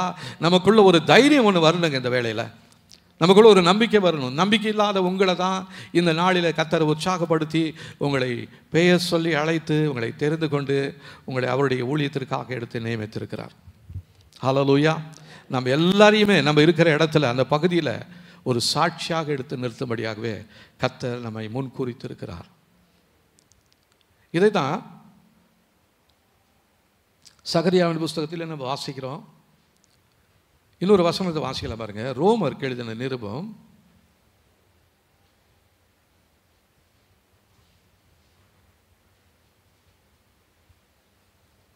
3ஆம் அதிகாரம் 23ஆம் வசனம். எல்லாரும் பாவம் செய்து தேவ மகிமையற்றவர்களாகி இலவசமாய் அவருடைய கிருபையினாலே கிறிஸ்து இயேசுவில் உள்ள மீட்பை கொண்டு நீதிமான்களாக்கப்பட்டிருக்கிறோம். தேவனுடைய கிருபையினாலே கர்த்தர் உங்களையும் என்னையும் நீதிமான்களாக்கப்பட்டிருக்கிறோம். அந்த தைரியம் நமக்குள்ளே வரணும். அந்த பயம் இருந்துச்சுன்னா நம்மளோட ஒரு நாளும் அது முன்னேறவே முடியாது. யாரும் நமக்கு விரோதியாக இல்லை. இந்த சொந்த காசில் சூனியம் வச்சுக்கிறேன்றாங்க பார்த்தீங்களா? அந்த மாதிரி பயம் எனக்குள்ளே இருந்துச்சுன்னா வேறு யார் எனக்கு கவிழ்க்க யாரும் தேவையே இல்லை. எந்த பிசாசும் திட்டம் போடவே வேண்டாம், நானே போய் வழியினா விழுந்துருவேன். இப்படி தான் நிறைய பேர் இந்த நாளில் நம்ம என்ன பண்ணிட்டு இருக்கிறோன்னா தேவ மகிமை அற்றவர்களாக இருக்கிறோம். ஏன்? நமக்குள் வாசம் பண்ணுகிற அந்த பாவம், அந்த பாவத்தை நம்ம வெறுத்து அதை உதறி தள்ளிவிட்டு அந்த விழுந்த இடத்திலிருந்து எழுந்து நிற்க கர்த்தர் நமக்கு உதவி செய்வாராக. இதனை தெரிந்து கொள்ளும் உரிமையை தேவன் நம்ம எல்லாருக்கும் தெரிந்து அளித்திருக்கிறார். ஆண்டவர் அறியாத 2 புறஜாதி ஸ்திரீகள், அவங்க கர்த்தரால் தெரிந்து கொள்ளப்பட்டவர்கள். இயேசு கிறிஸ்துவனுடைய அந்த வம்ச புஸ்தகத்தில் அவள் பேர் எழுதப்பட்டிருந்தது. முதலாவது ஒருத்தரை பார்க்கலாம் பாருங்க. ரூத்து புஸ்தகத்தில் 1வது அதிகாரத்தை எடுத்துக்கோங்க. இவங்க எங்கே இருக்காங்க தெரியுங்களா? இவங்க எந்த தேசத்தை சேர்ந்தவங்க? மோவாபு தேசத்தை சேர்ந்தவங்க. இந்த மோவாபு தேசம்ன்றது கர்த்தராலே சபிக்கப்பட்டதான ஒரு தேசம். அவங்க 10ஆம் தலைமுறை வரல கூட அவங்க சபைக்குள்ளே வரவே கூடாதான். ஆனால் அப்படிப்பட்டதான அந்த அந்த ரூத்து இந்த பெத்லெகேமிலேருந்து சென்றாங்க இல்லைங்களா? நகோமின்னு சொல்லி ஒருத்தர் சென்றாங்க. நகோமி, அவங்க புருஷன், அவங்க 2 பிள்ளைங்க. இவங்க பஞ்சத்துக்காக என்ன பண்ணுறாங்க, அங்கேருந்து போய் மோவாப் தேசத்துக்கு போகிறாங்க. போகிற இடத்துல பார்த்தீங்கன்னா, முதலாவது இவங்க புருஷன் செத்து போயிடுறாரு. அடுத்ததாக இவங்களுக்கு 2 பசங்க இருக்கிறாங்க. 2 பசங்களுக்கும் அந்த தேசத்தில் இருக்கிற 2 பெண்களை விவாகம் பண்ணுறாங்க. அந்நிய நுகத்தில் அவிஸ்வாசியோட இணைக்கப்படக்கூடாதுன்னு இருக்குது. அந்த வார்த்தையை இவங்க மீறி புறஜாதிகள் இடத்துல இவங்க என்ன பண்ணுறாங்க, இந்த அம்மா 2 பெண்களை பார்த்து திருமணம் செஞ்சுக்கிறாங்க. செஞ்ச கொஞ்ச நாள்லேயே மூத்தவன் செத்து போயிடுறான். அடுத்ததாக இளையவனும் செத்து போயிடுறான். இப்போது நகோமியோடு சேர்ந்து வேறு 2 விதவைகள் அந்த வீட்டில் இருக்கிறாங்க. ஆனால் ஆண்டவரால் தெரிந்து கொள்ளப்பட்டதான அந்த தேசம் தான் இஸ்ரவேல் தேசம். தெரிந்து கொள்ளப்பட்டதான அந்த தேசத்தில் இருந்தவ தான் இந்த நகோமி. இப்போது ஒட்டா 2 ஒட்டிக்கிட்டு இருக்குது. அவங்க என்ன பண்ணுறாங்க, 2 புருஷன்மார் செத்த பண்ணி இந்த அம்மாவுக்கு இப்போ தான் ஒரு புத்தி வருது, நான் பேசாமல் என் ஊருக்கு போகிறேனேன்னு திரும்பி வராங்க. அப்போ 2 பேரும் கூட வரும்பொழுது அந்த அம்மா சொல்கிறாங்க, நீங்கள் உங்களுடைய சொந்த தேசத்திலே இருங்கப்பா, நான் என்னுடைய தேசத்துக்கு போகிறேன், என்னை கர்த்தர் இப்படி அழிச்சிட்டாரு, என் பேர் இப்படி துக்கம் என்று சொல்லப்பட்டிருக்கிறது அப்படின்னு புலம்பிக்கிட்டே இருக்கும் பொழுது ஒருத்தி போயிடுறா. ஆனால் ஒருத்தி மாத்திரம் என்ன பண்ணுறா தெரியுங்களா? பாருங்கள், 1ஆம் அதிகாரம் 14ஆம் வசனம் பாருங்கள். அப்பொழுது அவர்கள் சத்தமிட்டு அதிகமாய் அழுதார்கள். ஓர்பால் தன் மாமியை முத்தமிட்டு போனால் ரூத்தோ அவளை விடாமல் பற்றி கொண்டாள். இப்போ ரூத்துக்கு மாத்திரம் என்ன தெரிஞ்சது? அவங்க தெரிந்து கொள்ளக்கூடியதான ஒரு கிருபையை கர்த்தர் அவங்களுக்கு கொடுத்திருந்தார். அப்போ அவங்க என்ன சொல்கிறாங்க தெரியுங்களா? அப்பொழுது அவள், இதோ உன் சகோதரி தன் ஜனங்களிடத்துக்கும் தன் தேவரிடத்துக்கும் திரும்பி போய்விட்டாலே, நீயும் உன் சகோதரியின் பிறகே திரும்பி போய் என்றால், அதற்கு ரூத், நான் உம்மை பின்பற்றாமல் உம்மை விட்டு திரும்பி போவதை குறித்து என்னோட பேச வேண்டாம். நீ போகும் இடத்திற்கு நானும் வருவேன், நீ தங்கும் இடத்திலே நானும் தங்குவேன். உம்முடைய ஜனம் என்னுடைய ஜனம், உம்முடைய தேவன் என்னுடைய தேவன். நீ மரணமடையும் இடத்தில் நானும் மரணமடைந்து அங்கே அடக்க பண்ணப்படுவேன். மரணமே அல்லாமல் வேறொன்றும் உம்மை விட்டு என்னை பிரித்தால் கர்த்தர் அதற்கு சரியாகவும் அதற்கு அதிகமாகவும் எனக்கு செய்ய கடவுள் என்றார். பாருங்கள், இப்போ கர்த்தருடைய நாமத்தை அறியாதவ தான் இப்போ புறஜாதியில் இருந்த மோவாபு. ஆனால் ஏதோ இந்த அம்மா அவ்வப்போ சொல்லுவாங்க, எங்கள் தேவன் யெகோவா தேவன் சொல்லி பேசியிருக்கிறாங்க. அந்த வார்த்தையை கேட்டவுடனே இந்த அம்மாவுக்கு ஒரு இருதயத்துக்குள்ள ஒரு புதிய உற்சாகம் ஒன்று வந்துருச்சு. அப்போ இந்த தேவனை நானும் ஆராதிச்சா என்ன அப்படின்ற ஒரு தைரியத்தில் அந்த அம்மா ஒரு தீர்மானம் எடுத்தாங்க. கர்த்தர் தெரிந்து கொண்டதான அந்த மகள், புறஜாதியாக இருந்ததான தள்ளிவிடப்பட்டதான இடத்தில் இருந்ததான அந்த ரூத்தை கர்த்தர் தெரிந்து கொண்டு அவளை இயேசு கிறிஸ்துவினுடைய வம்சத்தில் பெற்றெடுக்கக்கூடியதான அந்த தாவீதின் வம்சத்தில் இந்த ரூத்தை கர்த்தர் உபயோகப்படுத்தினார். அதே போலவே எல்லா அபாத்திரமான காரியங்களுக்கும் அழிவுக்கும் நேராக நியமிக்கப்பட்டிருந்ததான நம்மை, புறஜாதியாகிய நம்மை தேவன் தெரிந்து கொண்டிருக்கிறார்.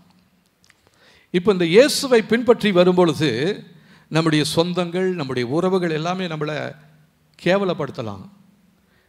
நம்ம தெய்வத்தை விட்டுட்டு அங்கே போயிட்டியா, புதுசாக என்ன பண்ணிட்டாங்க, உனக்கு என்ன செஞ்சிட்டாங்க அப்படின்லாம் கேட்கும் பொழுது நம்முடைய இருதயத்துக்குள்ளே ஒரு கேள்வி வரும். ஆமாம், என்ன செஞ்சிட்டாங்க அவங்க, என்ன கிடச்சிருச்சு, இங்கே நடந்தது தான் அங்கேயும் நடந்தது, அங்கே நடக்கிறது தான் இங்கேயும் நடக்குது, அதனால் நான் பேசாமல் என் வீட்டுக்கு போயிடுறேன்னு சொல்லி அந்த ஓர்பாலை போல திரும்பி போயிருக்கலாம். ஆனால் கர்த்தர் ரூத்தை தெரிந்து கொண்டார். சொல்கிறா, உன்னுடைய ஜனம் என்னுடைய ஜனம், உன்னுடைய தேவன் என்னுடைய தேவன். நீ சாகிற இடத்துல நானும் சாவேன், மரணமே அல்லாமல் வேறொன்றும் என்னையும் உம்மையும் பிரிக்காதிருக்கும்படி கர்த்தருடைய நாமத்தில் சொல்லுகிறேன் என்று சொல்லி அந்த அம்மா தைரியமாக சொன்னாங்களே, அந்த தைரியம் இன்றைக்கு நமக்கு உண்டா? புற ஜாதியாக இருந்தாலும் கர்த்தர் என்னை தெரிந்து கொண்டிருக்கிறார். அந்நிய ஜாதியாக இருந்தாலும் கர்த்தர் என்னை தெரிந்து கொண்டிருக்கிறார். எனக்கும் அதற்கு சம்பந்தமில்லாத ஒரு தேவன், அவர் என்னை தெரிந்து கொண்டிருக்கிறார். என்னையும் அவரையும் பிரிக்கணும்னா மரணமே, மரணத்துக்கு பின்னாடியுமே நம்ம உண்மையுள்ளவர்களாக இருக்க போகிறோம். ஆனால் தான் திருமண நேரத்தில் அந்த புருஷனை, அந்த கணவனையும் மனைவியும் பார்த்து சொல்லுவாங்க, உயிரோடு இருக்கும் நாள் அளவும் நீ இவன் முகத்தையே பார்த்து இவனுக்கு மனைவியாக இருப்பாயா? உன்னுடைய சகல காரியங்களினாலும் நீ அவனுக்கு கனப்படுத்துவாயா? மரணமே அன்றி வேறொன்று உங்களை பிரிக்கக்கூடாது என்று சொல்லி அப்படின்னு சொல்லி வாக்கு கொடுப்போம் இல்லைங்களா? ஆனால் அந்த வாக்கு தத்த வார்த்தைகளெல்லாம் எத்தனை பேர் ஞாபகம் வச்சுருக்கிறாங்கன்னு தெரியல. நிறைய பேர் மறந்து போயிடுறாங்க. ஆனால் தான் இன்றைக்கி கிறிஸ்தவருடைய வாழ்க்கையில் போராட்டங்கள், பிரச்சனைகள், விவாகரத்து, இதெல்லாம் காரணம் அவங்க அன்றைக்கி தேவனோடு செய்ததான அந்த உடன்படிக்கையை அவங்க என்ன பண்ணிட்டாங்க? மறந்து போயிட்டாங்க. இப்போ தேவனோடு செய்ததான உடன்படிக்கையில் நீங்களும் நானும் உடன்படிக்கை செய்திருக்கிறோம். எந்த இடத்துல செஞ்சோம் தெரியுங்களா? தேவன் நம்மை அழைத்ததான நேரத்தில் ஞானஸ்நானத்திற்கு தீர்மானித்து அந்த ஞானஸ்நான தொட்டிக்குள்ளே இறங்கும் பொழுது உங்களை பார்த்து நான் கேட்டிருப்பேன், நீங்கள் மரணம் அடையும் வரையிலும் உண்மையாய் கர்த்தருக்காக ஜீவனுள்ள சாட்சிகளாக இருப்பீர்களா அப்படின்னு கேட்டவொடனே நீங்களும் என்ன சொன்னீங்க? நாங்களும் ரெடி, நாங்களும் ஆயத்தம், நாங்களும் அவரை சந்திக்கிறோம், நாங்களும் அவரை பார்த்துக்கிறோம் அப்படின்லாம் சொன்னோம். ஆனால் இன்னைக்கு எந்த சூழ்நிலையில் இருக்கிறீங்க? கர்த்தருக்கும் உங்களுக்கும் இடையில் இருக்கிற தொடர்பு எந்த இடத்துல உடைந்து போயிருக்கிறது? இப்போ இந்த இன்டர்நெட் 2 நாளாக இல்லை, அதனால் நம்முடைய ஜெபத்தை கேட்க முடியல, பிரசங்கத்தை கேட்க முடியல. இன்டர்நெட் கட்டானாலும் எனக்கும் தேவனுக்கும் இடையில் இருக்கிற அந்த கனெக்ஷன் ஒரு நாளும் கட்டாகவே கூடாது. தெரிந்து கொள்ளப்பட்டவருடைய அந்த வைராக்கியம் என்ன தெரியுங்களா? எனக்கும் தேவனுக்கும் இடையில் இருக்கிற அந்த தொடர்பு எது வந்தாலும் கட்டாகக்கூடாது ஆண்டவரே, கட்டாக விடமாட்டேன், நான் உங்களை பின் செல்கிறேன் ஆண்டவரே. அருமையான ஃபாதர் ஒரு பாட்டு பாடியிருப்பார், சிலுவையின் முன்னே உலகமின் பின்னே, சிலுவையின் முன்னே உலகமின் பின்னே, இயேசு சிந்திய இரத்தத்தினாலே என்றும் விடுதலையே, இயேசு சிந்திய இரத்தத்தினாலே என்றும் விடுதலையே, இயேசுவின் பின்னால் நான் செல்வேன், திரும்பி பார்க்க மாட்டேன், திரும்பி பார்க்க மாட்டேன், இயேசுவின் பின்னால் நான் செல்வேன், திரும்பி பார்க்க மாட்டேன், திரும்பி பார்க்க மாட்டேன். இந்த பாடலை உண்மையாக பாடினீங்களா? கர்த்தருக்கும் உங்களுக்கு தான் தெரியும். இயேசுவின் பின்னால் நான் சொல்கிறேன், நான் ஒரு நாளும் என்ன பண்ண போகிறதில்ல, திரும்பி பார்க்க போவது இல்லை. இயேசு கிறிஸ்து சொல்கிறார், என்னை பின்பற்றி வருகிற ஒருவன் தன்னைத்தானே வெறுத்து தன்னுடைய சிலுவையை எடுத்துக்கொண்டு என்னை பின் செல்ல கடவன். அப்போ தான் அவன் எனக்கு உகந்தவனா, அவனை பார்த்து நான் சொல்லுவேன் உண்மையுள்ள ஊழியக்காரனே என்று சொல்லுவேன். அதை பார்த்துட்டு ஆரம்பத்தில் ஏதோ கொஞ்சம் சுகத்துக்காக வந்தேன், ஏதோ ஒரு செல்வத்துக்காக வந்தேன், என் குடும்பத்தில் நடக்காத காரியத்துக்காக வந்தேன், எல்லாம் நடந்துருச்சு, எல்லாம் கிடச்சிருச்சு, இனிமேல் நான் பாய் பாய் டாட்டா ஆண்டவரை நான் போயிட்டு வரேன் ஆண்டவரை அப்படின்னு திரும்பி போகிறதுக்காக கர்த்தர் நம்ம அழைக்கலைங்க. அந்த ரூத்து சொன்ன அவங்களுக்கு இருந்ததான அந்த தைரியம் இந்த நாளில் நமக்கு வரணும். புறஜாதியாக இருந்ததான அந்த ரூத்தை கர்த்தர் தெரிந்து கொண்டது போல ஆண்டவரை அறியாமல் இருந்தோம், எங்கோ நான் வாழ்ந்தேன், அறியாமல் அலைந்தேன், என் நேச தேடி வந்தீர். எங்கோ நான் வாழ்ந்தேன், அறியாமல் அலைந்தேன், என் நேச தேடி வந்தீர். நெஞ்சார அனைத்து முத்தங்கள் கொடுத்து நிழலாய் மாறிவிட்டீர். நெஞ்சார அனைத்து முத்தங்கள் கொடுத்து நிழலாய் மாறிவிட்டீர். நன்றி உமக்கு நன்றி அப்பா, நன்றி, உமக்கு நன்றி அப்பா பிதாவே. அன்பான தேவா, அருமை இரட்சகரே, ஆவியானவரே, எங்கள் அப்பா பிதாவே, அன்பான தேவா, அருமை இரட்சகரே, ஆவியானவரே. எங்கேயோ வாழ்ந்தோம், அறியாமல் அலைஞ்சோம். ஆனாலும் தேவன் என்ன பண்ணார்? நம்மளை தேடி வந்து தெரிந்து கொண்டு அவருடைய பிள்ளைகளாக மாற்றி அபிஷேகித்து தம்முடைய அன்பினாலே நம்மை நிரப்பி இருக்கிறார். இப்போ இந்த ஆண்டவர் நம்மை தெரிந்து கொண்டதான அந்த தேவனை விட்டுட்டு நம்ம எங்கே போவோம்? ஒருவேளை அப்படி ஆண்டவரை விட்டு கொஞ்சம் விலகி இருந்தீங்கன்னா கர்த்தர் உங்களோடு இந்த நாளில் பேசுவாரானால் நீங்கள் மறுபடியுமா திரும்பி வாங்க. அழைத்ததான தேவன் உண்மையுள்ளவர். அவர் ஒருபோதும் பொய்யுரையாத தேவன். அவர் நிச்சயமாகவே சொன்ன காரியத்தை நம்முடைய வாழ்க்கையில் நிறைவேற்றுவார். இன்னும் அவர் சொன்ன காரியம் வாழ்க்கையில் நடக்கலையேன்னு நினைக்காதீங்க, நிச்சயமாகவே நடத்த போகிறார். ஆனால் அதற்கு நமக்கு ஒரு தீர்மானம் தேவை. ரூத்து மாதிரி, நீங்கள் போகிற இடத்துல, நீங்கள் சாகிற இடத்துல தான் நான் சாவேன். ஆனால் நம்முடைய தேவன் ஏற்கனவே இறந்து மரித்து உயிரோடு எழுந்துட்டார். அவர் சாகக்கூடியதான தேவன் அல்ல, சாக போகிற தேவனும் அல்ல. அவர் இதோ மரித்தேன் உயிர்த்தேன், ஆனால் சதா காலங்களிலும் நான் உயிரோடு இருக்கிறேன் என்று சொன்னவர் நம்முடைய தேவன். நம்ம மரித்து போன ஒரு இயேசுவை ஆராதிக்கலை. இப்போ இந்த குட் ஃப்ரைடே அன்னைக்கு இயேசுவை சிலுவையில் அடிப்பாங்க. ஞாயிற்றுக்கிழமை ஈஸ்டர் அன்னைக்கு காலையில் எழுந்திருப்பாங்க, அவர் உயிரோடு வந்துட்டாருன்னுவாங்க. அதோடு சரி அவர் அப்படியே மறந்துடுவாங்க. அடுத்ததாக திருப்பியும் டிசம்பர் அப்போ இயேசு பிறக்கிறாருன்னு சொல்லி பாட்டு பாடுவாங்க. இப்படி நிறைய சபைகள் இருக்கிறது. ஆனால் நம்மளும் நீங்களும் நானும் அப்படிப்பட்டவர்கள் அல்ல. நாம் பாவம் செய்யும் பொழுது அவரை மறுபடியும் சிலுவையில் அடிக்கிறோம். ஆனாலும் அவர் மறுபடியும் நம்மை மன்னிக்கிறார். காரணம், நம்மை தெரிந்து கொண்டவர் அவர். நான் உன்னை விட்டு விலகுவதும் இல்லை, உன்னை கைவிடுவதும் இல்லை என்று சொன்னவர். நான் உனக்கு சொன்னதை செய்யுமளவும் உன்னை விட்டு விலகுவதில்லை என்று சொன்னவர் நம்முடைய தேவன். உங்களுக்கு என்னெல்லாம் வாக்கு கொடுத்திருக்கிறார் சற்று யோசித்து பாருங்கள். என்னெல்லாம் வார்த்தைகளை கொடுத்திருக்கிறாரு. அந்த வார்த்தைகள் எல்லாம் அவர் உண்மையுள்ளவராக இருக்கிறார். அப்போ நம்முடைய தேவன் யார் என்பதை நீங்கள் மறந்துடவே கூடாது. இன்னொரு புறஜாதியான ஒரு ஸ்திரீ, இவங்க பாருங்க, யோசுவாவின் புஸ்தகம்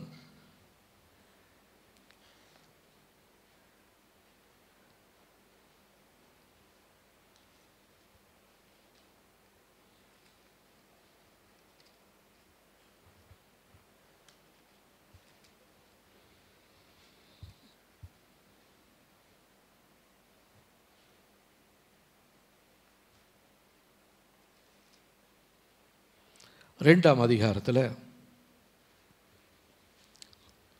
அந்த எரிகோவை வேவு பார்க்கும்படியாக யோசுவா 2 பேரை அனுப்புகிறாரு. அவங்க 2 பேரும் போய் வேவு பார்த்துட்டு வரும்பொழுது அந்த தேசத்தில் ராஜாவுக்கு அந்த செய்தி எப்படி கேட்டுடுது. அவங்க 2 பேரும், இந்த அம்மா யாருன்னு நினைக்கிறீங்க? இவங்க ஒரு பயங்கரமான ஒரு விபச்சார ஸ்திரீ. அவங்க வீட்டுக்குள்ளே இந்த 2 பேரும் போகிறாங்க. அந்த ராஜா கேள்விப்பட்டுட்டு அவகிட்ட சொல்கிறாரு, இந்த நேரத்தில் உன் வீட்டுக்கு வந்தாங்கல்ல, அவங்க 2 பேரும் அவங்க எங்கே போனாங்க அப்படின்னு ஒன்றே இந்த அம்மா சொல்கிறாங்க பாருங்கள். அவள் அந்த ஸ்திரீ 4ஆம் வசனம், 2ஆம் அதிகாரம் 4ஆம் வசனம், அந்த ஸ்திரீ அவ்விரண்டு மனுஷரையும் கொண்டு போய் அவர்களை ஒளித்து வைத்து, மெய்தான் என்னிடத்தில் மனுஷர் வந்திருந்தார்கள், ஆனாலும் அவர்கள் எவ்விடத்தாரோ எனக்கு தெரியாது. வாசலை அடைக்கும் நேரத்தில் இருட்டு வேளையில் அந்த மனுஷர் புறப்பட்டு போய்விட்டார்கள். அவர்கள் எங்கே போனார்களோ எனக்கு தெரியாது. அவளை சீக்கிரமாய் போய் தேடுங்கள், நீங்கள் அவரை பிடித்து கொள்ளலாம் என்றான். அந்த 2 மனுஷரையும் தப்ப வைக்கிறார். அதுக்கப்புறம் அவர்களை வீட்டின் மேல் ஏற பண்ணி வீட்டின் மேல் பரப்பப்பட்ட சணல் தட்டைகளுக்குள்ளே மறைத்து வைத்திருந்தால், அந்த மனுஷர் யோர்தானுக்கு போகிற வழியிலே துறைகள் மட்டும் அவர்களை தேட போனார்கள். அவளை தேடுகள் புறப்பட்ட உடனே வாசல் அடைக்கப்பட்டது. அந்த மனுஷர் படுத்துக்கொள்ளும் முன்னே அவள் வீட்டின் மேலே அவரிடத்தில் ஏறி போய், கர்த்தர் உங்களுக்கு இந்த தேசத்தை ஒப்புக் கொடுத்தார் என்றும், உங்களை பற்றிய எங்களுக்கு திகில் பிடித்திருக்கிறது என்றும், உங்களை குறித்து தேசத்து குடிகள் எல்லாரும் சோர்ந்து போனார்கள் என்றும் அறிவேன். நீங்கள் எகிப்திலிருந்து புறப்பட்ட பொழுது கர்த்தர் உங்களுக்கு முன்பாக சிவந்த சமுத்திரத்தின் தண்ணீரை வற்றி போக பண்ணினதையும், நீங்கள் யோர்தானுக்கு அப்புறத்திலே சங்காரம் பண்ணின எமோரியின் 2 ராஜாக்கள் ஆகிய சீகோனுக்கும் ஓகுக்கும் செய்ததையும் கேள்விப்பட்டோம். கேள்விப்பட்ட போது எங்களுடைய இருதயம் கரைந்து போயிற்று. உங்களால் எல்லாருடைய தைரியமும் அற்று போயிற்று. உங்கள் தேவனாகிய கர்த்தரே உயர வானத்திலும் கீழே பூமியிலும் தேவனானவர். இப்போது நான் உங்களுக்கு தயவு செய்தபடினால் நீங்களும் என் தகப்பன் குடும்பத்துக்கும் தயவு செய்வோம் என்று கர்த்தர் பேரில் எனக்கு ஆணையிட்டு, நீங்கள் என் தகப்பனையும் என் தாயையும் என் சகோதரரையும் என் சகோதரிகளையும் அவளுக்கு உண்டான எல்லாவற்றையும் உயிரோடு வைத்து எங்கள் ஜீவனை சாவுக்கு தப்புவிக்கும்படி எனக்கு நிச்சயமான அடையாளத்தை கொடுக்க வேண்டும் என்றாள். இப்போ இந்த ஸ்திரீகள் பாருங்கள், இந்த ஸ்திரீ அவங்க 2 பேர்த்துக்கும் ஒரு பாதுகாப்பை கொடுத்து அவங்கக்கிட்ட சொல்கிறா, உங்களாலே எங்களுடைய தேசத்தினுடைய ஜனங்களுடைய இருதயங்கள் எல்லாம் கரைந்து போயிடுச்சு. அவர் தான் உண்மையான தேவன். கர்த்தர் அந்த மகளை தெரிந்து கொண்டார், அந்த மகளும் தேவனை தெரிந்து கொண்டார். ஆனால் அவள் கேட்குறா, எனக்கு நிச்சயமாக ஒரு உறுதியை, ஒரு அடையாளத்தை கொடுக்கணும். நிச்சயமாக இந்த தேசம் உங்கள் கையில் கீழே விழ போகுது. உங்களுடைய தேவன் தான் உண்மையான தேவன். அப்போது நீ எனக்கு, என் புருஷனுக்கு, என் குடும்பத்திற்கு, என் தகப்பன் வீட்டுக்கு, என் சொத்துக்களுக்கு எல்லாத்துக்கும் நீங்கள் தான் உத்தரவாதம் கொடுக்கணும் அப்படின்னு சொல்லி அந்த 2 மனுஷங்கிட்டையும் வேண்டிக் கொள்ள போது அவங்க என்ன சொல்கிறாங்க, நாங்கள் வரும்பொழுது இந்த ஊரை அழிக்க வரும்பொழுது நீ என்ன பண்ணணும், இந்த வீட்டுக்குள்ளாரே இருக்கணும். இல்லைந்து வெளியே வந்துட்டீங்கன்னா என்னுடைய வாக்குக்கு நீ தவறி போயிடுவ. வீட்டுக்குள்ளே இருந்து உனக்கு ஏதாவது வந்தால் அது எங்களுக்கு வந்ததான காரியம், நான் உங்களுக்கு உத்தரவாதம் அளிக்கிறேன்னு சொல்லிட்டு அந்த மகளை பாதுகாத்தாங்க. அவளை மாத்திரமல்ல, அவருடைய முழு குடும்பத்தையும் தேவன் தெரிந்து கொண்டார். ராகப மாத்திரமல்ல, அவருடைய முழு குடும்பத்தையும் தேவன் தெரிந்து கொண்டார். இன்றைக்கு உங்களையும் என்னையும் தெரிந்து கொண்டவர், உங்களையும் என்னையும் மாத்திரமல்ல, உங்கள் மூலமாக உங்கள் முழு குடும்பத்தையும் தேவன் தெரிந்து கொண்டிருக்கிறார். அந்த தைரியம் நமக்கு வரணுங்க. இந்த வேளையில் தேவனால் தெரிந்து கொள்ளப்பட்டவன் நான், தேவனால் அழைக்கப்பட்டவன். அந்த தேவன் யார் என்று எங்களுக்கு தெரியும். எத்தனையோ அற்புதங்களையும் அதிசயங்களையும் என்னுடைய வாழ்க்கையிலேயே செய்திருக்கிறாரே. அவர் நிச்சயம் என்னை கைவிட்டுருவாரா? என்ன சொல்கிறீங்க? நிச்சயமாக உங்களை கைவிடவே மாட்டார். உங்களுக்கு செஞ்சதை விட இன்னும் அதிகமாக உங்களோட பிள்ளைகளுடைய வாழ்க்கையில் செய்ய போகிறாரு, உங்களுடைய சந்ததியில் செய்ய போகிறாரு. அது ஒரு உறுதிங்க, என்னால் உறுதியாக சொல்ல முடியும். இப்போது அந்த தெரிந்து கொள்ளக்கூடிய அந்த கிருபையை நான் உங்கள் கையில் கொடுக்குறேன். நீங்கள் தேவ சமூகத்தில் இப்போ நீங்கள் தெரிந்து கொள்ளணும். ஆண்டவரை அழைக்கப்பட்டிருக்கிறீங்க, ஆண்டவரை அபிஷேகப்பட்டிருக்கிறீங்க, ஆண்டவரை ஆராதிக்கிறீங்க. தெரிந்து கொள்ளப்பட்டதான நிலையில் நம்ம இருக்கும் பொழுது நமக்குள்ள ஒரு மன தைரியம் வரும். அந்த ரூத்து மாதிரி சொல்லணும், உம்முடைய தேவன் தான் என்னுடைய தேவன். நாங்கள் ஆராதிக்கிறதான தேவன் தான் ஒருவர் தான் சர்வ வல்லவர். அவர் தான் என் குடும்பத்துக்கு, என் பிள்ளைகளுக்கு, என் சந்ததிக்கெல்லாம் அவர் தான் தேவன் என்று சொல்லி உங்களால் சொல்ல முடியுமா? இந்த இடத்துல ராகப் சொல்கிறா, அந்த தேவனை குறித்து எங்களுக்கு தெரியுங்க, அவர் ஒருத்தர் தாங்க சர்வ வல்லவர்னு. அந்த தேவன் தான் உண்மையுள்ள தேவனை நீங்கள் அறிந்திருக்கிறீங்களா? அவர் ஆராதிக்கிறீங்களா? அப்போ உங்களால் தைரியமாக சொல்ல முடியுமா அந்த தேவன் யார் என்று சொல்லி? கர்த்தர் நம்மை தெரிந்து கொண்டிருக்கிறார். கர்த்தர் நம்மை கைவிடுவதற்காக தெரிந்து கொள்ளவில்லை, கர்த்தர் நம்மை அழிப்பதற்காக தெரிந்து கொள்ளவில்லை. கர்த்தர் உங்களையும் என்னையும் ஆசீர்வாதத்திற்கென்று பிரத்யேகமாக தேவன் அழைத்திருக்கிறார். ஹல்லேலூயா. அந்த அழைப்பிலும் அந்த தெரிந்து கொள்ளுதலிலும் நிலைத்திருக்க கர்த்தர் நமக்கு உதவி செய்ய போதுமானவராக இருக்கிறார். இப்போ இந்த தெரிந்து கொள்ளதான அந்த காரியத்தில் ஒரு இடத்துல இயேசு கிறிஸ்து சொல்கிறாரு, லூக்கா 15ஆம் அதிகாரத்தில்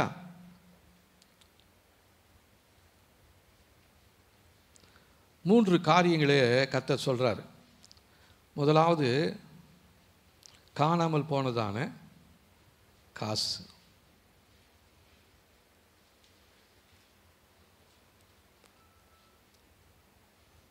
முதலாவது ஆடு.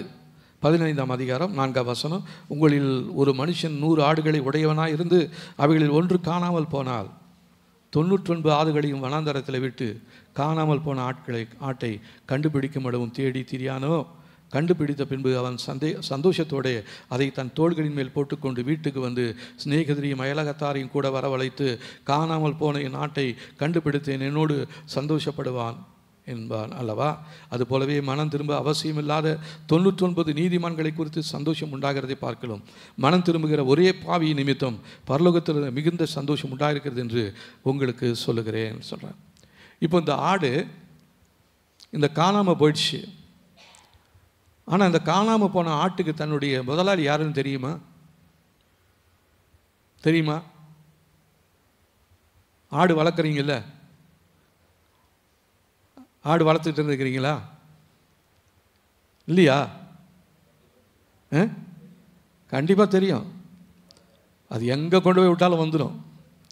வழி தெரிஞ்சிடுச்சு தான் அது வந்துடும். ஆனால் பூனைக்கு அப்படி ஒரு கிருபையை கொடுத்துருக்கிறார் ஆண்டவர். அந்த பூனை எங்கே கொண்டு போய் விட்டாலும் சரி அது வந்துடும். ஏன்னா அது வீட்டில் சாயந்தர நேரத்தில் அப்படியே முன்னாடி இருந்துகிட்டே வானத்தையே பார்த்துக்கிட்டே இருக்கும். நீங்கள் பார்த்துருக்கீங்களா? கவனித்து பார்த்துருக்கீங்களா தெரியாது. அது சில நட்சத்திரங்களை பார்த்துக்கிட்டே இருக்கும். எங்கே போனாலும் அந்த நட்சத்திரத்தை பார்த்துக்கிட்டே தன்னுடைய வீட்டை கண்டுபிடிச்சி வந்துடுங்க. அந்த 5 அறிவுள்ள அந்த மிருகத்துக்கே அப்படி இருக்குது.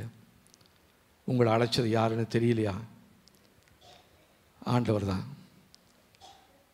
அடுத்த இன்னொரு உதாரணத்தை சொல்கிறார். காணாமல் போன காசு.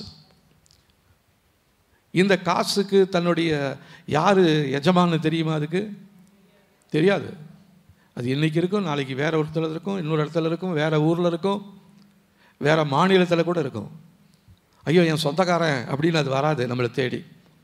அந்த மாதிரி ஆண்டவரை அறியாதவங்க, இயேசுவை பற்றி அறியாத கூட்டங்கள் ஒன்று உண்டு. இயேசு யாருன்னு தெரியும், ஆனால்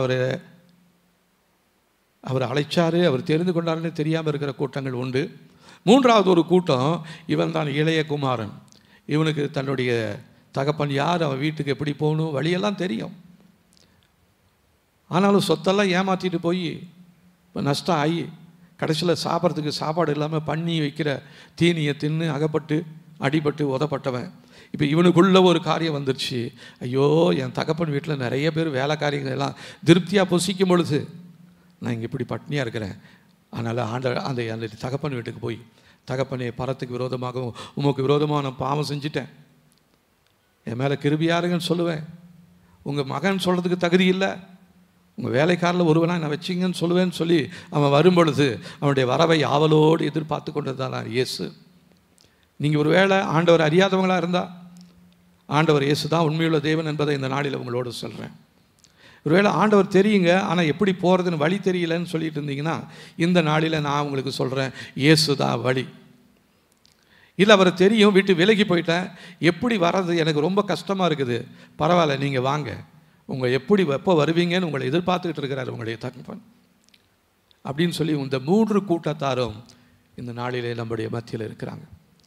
இயேசுவை அறியாதவர்கள் உண்டு, இயேசுவை அறிந்து போக வழி தெரியாதவர்கள் உண்டு, இயேசுவையும் தெரியும் வழியும் தெரியும் முழிச்சிக்கிட்டு இருக்கிறேன்னு சொன்னால் உங்களை பார்த்து இந்த நாளில் நான் கூப்பிட்றேன். இயேசு தான் உண்மையான தேவன். அவர் தான் உங்களுக்காக ஜீவனை கொடுத்தார். அவர் தான் மறுபடியும் வரப்போகிறார். அவர் தான் உங்களுக்காக ஒரு இடத்தை ஆயத்தம் பண்ணி வைத்திருக்கிறார். அந்த இடத்திற்கு போவதற்கு நீங்கள் உங்களை ஆயத்தப்படுத்தக்கூடிய இடம் தான் இந்த சபை.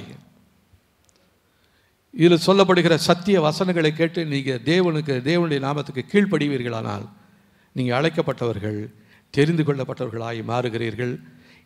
இந்த காரியத்தை செய்யும் பொழுது நாம் ஒரு நாளும் என்ன பண்ண போகிறதில்ல, இடறி போவதே இல்லை. அதை குறித்து ஒரு ஜாக்கிரதை நமக்கு தேவைப்படுகிறது. அந்த ரட்சிப்பை உறுதியாக பிடித்து கொள்ள வேண்டும். எதை இழந்தாலும் இந்த ரட்சிப்பை இழக்கக்கூடாதுன்னு ஒரு நம்பிக்கை நமக்குள்ளே வரணும். அப்படி நீங்கள் வரும்பொழுது கர்த்தர் உங்களை மறுபடியுமாக அவருடைய மார்போடு உங்களை அணைத்துக் கொள்கிறார். நீங்கள் இழந்து போனதான எல்லாவற்றையுமே, எலிசாவுடைய அந்த மகன் செத்துப்போன மகனை உயிரோடு எழுப்பினதான அந்த சாட்சியை வேலைக்காரன் சொல்லிகிட்டு இருக்கும் பொழுது, அந்த செத்துப்போன மகனை அவனுடைய தாயார் 2 பேரும் வராங்க. ராஜா கிட்ட வந்து அந்த வேலைக்காரன் சொல்கிறான், நான் சொன்னல அந்த தீர்க்கதரிசி செத்துப்போன ஒரு பையனை எழுப்பான்னு, அவன் இவன் தான், இந்த அம்மா தான்.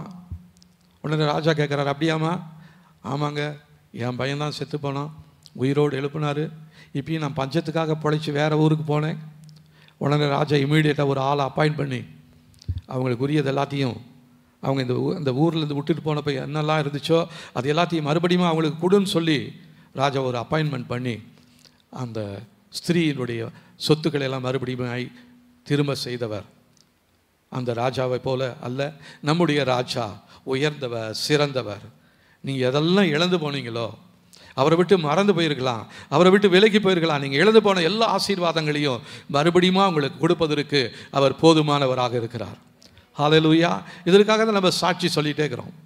சாட்சி சொல்லும் பொழுது தேவனுடைய நாமம் மகிமைப்படுகிறது, கேட்கிறவர்களுக்கு பக்தி விருத்தி ஏதுவாகிறது, கேட்கிற பிசாசு வெட்கப்பட்டு போகிறார். கர்த்தர் நமக்கு ஒரு ஆசீர்வாதத்தை கொடுக்கிறார். ஆகவே இந்த நாட்களிலே தேவன் நம்மை சாட்சியுள்ள வாழ்க்கை வாழும்படியாக அழைத்திருக்கிறார், தெரிந்து கொண்டிருக்கிறார். நீங்கள் அழைக்கப்பட்டவர்கள், தெரிந்து கொள்ளப்பட்டவர்கள். அதை மறந்து விடாதீர்கள். எந்த காரியத்தில் நீங்கள் சோர்ந்து போயிடாதீங்க, நீங்கள் பயப்படாதீங்க. கர்த்தர் உங்களை தெரிந்து கொண்டிருக்கிறார். ஹல்லேலூயா. அந்த தைரியம் நமக்கு உண்டு, வேண்டும். ஆமென். கர்த்தர் என்னை அழைத்திருக்கிறார், தெரிந்து கொண்டிருக்கிறார் என்கிறதான சொல்கிறதான நாம் யாவரும் எழுந்து நின்று தேவ சமூகத்தில் நம்மை அர்ப்பணிக்க போகிறோம். எங்களை அழைத்தவரே, நீர் உண்மை உள்ளவர் ஆண்டவரே. தாயின் கருவிலே முன் சென்று எங்களை அழைத்ததான தேவன் அவர் ஆண்டவரே. ஹல்லேலூயா. ஸ்தோத்திரம் ஆண்டவரே. முன்னறிந்து அழைத்தவரே, முன்னின்று நலமுடன் நடத்துவார். முன்னறிந்து அழைத்தவரே, முன்னின்று நலமுடன் நடத்துவார். சகலமும் நன்மைக்கென்றே சாட்சியாய் முடித்திடுவார். சகலமும் நன்மைக்கென்றே சாட்சியாய் முடித்திடுவார். சொல்லுவோமா? முன்னறிந்து அழைத்தவரே, முன்னின்று நலமுடன் நடத்துவார். முன்னறிந்து அழைத்தவரே, முன்னின்று நலமுடன் நடத்துவார். சகலமும் நன்மைக்கென்றே சாட்சியாய் முடித்திடுவார். சகலமும் நன்மைக்கென்றே சாட்சியாய் முடித்திடுவார். உங்களை முன்னறிந்து அழைத்தவர், தாயின் கருவில உருவாகிறதுக்கு முன்னமே உங்களை அழைத்தவர். ரூத்தை தெரிந்து கொண்டார். புறஜாதியாக இருந்தாலும், ஆண்டவரால் வெறுக்கப்பட்டு ஒதுக்கப்பட்டதான அந்த ஜாதியில் இருந்திருந்தாலும் கர்த்தர் அவளை முன்னறிந்து அழைத்தார். அவளுடைய வாழ்க்கையில் ஒரு பெரிய ஆசீர்வாதத்தை கர்த்தர் கொடுத்தார். இயேசு கிறிஸ்துவினுடைய சந்ததியில் அவளுடைய பெயரும் வந்தது. நம்முடைய பெயரும் கர்த்தர் ஜீவ புஸ்தகத்தில் எழுதியிருக்கிறார். ஆண்டவர் அறியாமல் இருந்தோம், எங்கேயோ இருந்தோம், ஆனால் நம்மை கர்த்தர் தெரிந்து கொண்டார், நம்மை முன்னறிந்து அழைத்தார். நமக்கென்று ஒரு எதிர்காலம் உண்டுங்க, உங்களுக்கென்று ஒரு லக்கு உண்டு. அந்த லக்கை உங்களை கொண்டு போய் சேர்க்கும் வரையிலும் அவர் உங்களை விட்டு விலகவே மாட்டார். ஹல்லேலூயா. நிறைய பேர் லக்கை விட்டுட்டு அவங்க அலைந்து கொண்டு இருக்கிறாங்க. இயேசு கிறிஸ்து பிறந்த பொழுது நட்சத்திரத்தை பார்த்து அதை பின்பற்றி வந்ததான அந்த சாஸ்திரிகள் நட்சத்திரத்தை கொஞ்சம் விட்டுட்டாங்க, அவங்களுடைய சொந்த அறிவை பயன்படுத்தினாங்க. ராஜா பிறக்கக்கூடியதான இந்த நட்சத்திரம், ஆனால் இந்த ஊரில் ராஜாவை வீட்டுக்கு போய் பார்ப்போம், அங்கே ஒரு வேளை இந்த குழந்தை பிறந்திருக்கலாம் என்று சொல்லி அந்த பார்வோன் இடத்துல அவங்க போகிறாங்க. அப்போது அந்த இடத்துல கர்த்தர் அவர்களுக்கு வழி மறுபடியும் மாற்றுகிறார். அந்த ராஜாவின் இடத்துல, ஏரோதின் இடத்துல மறுபடியும் அவள் அந்த உத்தரவாதத்தை பெற்றுக்கொண்டு அந்த வசனத்தை பெற்றுக்கொள்கிறாங்க. யூதாவில் இருக்கிறதான பென்யமீனே, கர்த்தர் உன்னை தெரிந்து கொண்டார் என்று சொல்லி அந்த தீர்க்கதரிசன வார்த்தையை நம்பி அவங்க மறுபடியும் வரும்பொழுது அவங்களுக்கு மறுபடியும் அந்த நட்சத்திரம் அவங்களுக்கு தென்பட்டதாம். மறுபடியும் இழந்து போன சந்தோஷத்தை அவர்கள் பெற்றுக்கொண்டார்கள். சாஸ்திரிகள் சந்தோஷப்பட்டாங்க, இந்த நட்சத்திரத்தை தானே நம்ம விட்டுட்டு விலகணும், மறுபடியும் நம்முடைய வாழ்க்கையில் இந்த நட்சத்திரம் வந்திருக்குது அப்படின்னு சொல்லி அதை பின்பற்றி போய் பிறந்ததால் இயேசு கிறிஸ்துவை தொழுது கொண்டது போல ஒரு காலத்தில் நாம் ஆண்டவரை தெரிந்து கொண்டிருந்தோம், ஆண்டவர் நம்மை தெரிந்து கொண்டிருந்தார். அந்த அழைப்பை உதாசீனப்படுத்தி அதை உதறி போட்டு வழி விலகி போயிருந்தாலும் மறுபடியும் இந்த நாளிலே கர்த்தர் நம்மோடு பேசுகிறார். அவர் தான் உண்மையான தேவன். அவர் நம்மை அழைத்தவர், தெரிந்து கொண்டிருக்கிறார், அபிஷேகித்திருக்கிறார், நம்ம மேலே ஒரு மாறாத அழைப்பை வைத்திருக்கிறார். ஆகவே அவருடைய கரத்தில் நம்மை முற்றிலுமாய் தாழ்த்தி ஒப்பு கொடுப்போம். ஆண்டவரே, இழந்து போன அந்த இரட்சணியத்தை மறுபடியும் நாங்கள் பெற்றுக்கொள்ளும்படி அந்த நாளில் வந்திருக்கிறோம். இழந்து போனதான சுகத்தை, இழந்து போன சமாதானத்தை நாங்கள் மறுபடியும் பெற்றுக்கொள்ளும்படி நம்முடைய கரத்தில் எங்களை அர்ப்பணிக்கிறோம் என்று சொல்லி தேவ சமூகத்தில் அர்ப்பணிப்போம். ஹல்லேலூயா. அழைத்தவர் உண்மை உள்ளவர்கள். அவர் நம்மை முன்னின்று நடத்த போதுமானவராக இருக்கிறார். ஆமென். ஹல்லேலூயா. இழந்து போன எல்லாவற்றையும் மறுபடியும் நமக்கு கொடுக்க போதுமானவராக இருக்கிறார். நம்பிக்கையுடைய சிறைகளே அரணுக்கு திரும்புகள் அப்படின்றார். நமக்கு ஒரு நம்பிக்கை உண்டு. சிறைப்பட்டு போயிருந்தாலும் நமக்கென்று ஒரு நம்பிக்கை உண்டு. எதெல்லாம் சிறையில் நமக்கு சேர்ந்ததான எல்லா காரியங்களும் சிறைப்பட்டு இருக்கலாம். ஆனால் கர்த்தர் அதை மறுபடியுமாக நமக்கு கொண்டு வந்து சேர்க்க போதுமானவராக இருக்கிறார். அதனால் நம்ம சிறையில் இருந்தாலும் நமக்கு ஒரு நம்பிக்கை உண்டு. குழியில் இருந்தாலும் நமக்கு ஒரு நம்பிக்கை உண்டு. தேவன் என்னை தூக்கி எடுத்து நிறுத்துவார். என்னை உயர்ந்த ஸ்தானத்தில் கொண்டு போய் நிறுத்துவார். என் பிள்ளையை குறித்து தேவன் வைத்திருக்கிற திட்டத்தை, தீர்மானத்தை நிறைவேற்றுவார். ஆகவே நான் அவரை மாத்திரம் நோக்கி பார்க்கிறேன் என்று சொல்லி கர்த்தரை மாத்திரம் நம்ம சார்ந்து கொள்வோம். அவருடைய கரத்தில் நம்முடைய வாழ்க்கையை அர்ப்பணிப்போம்.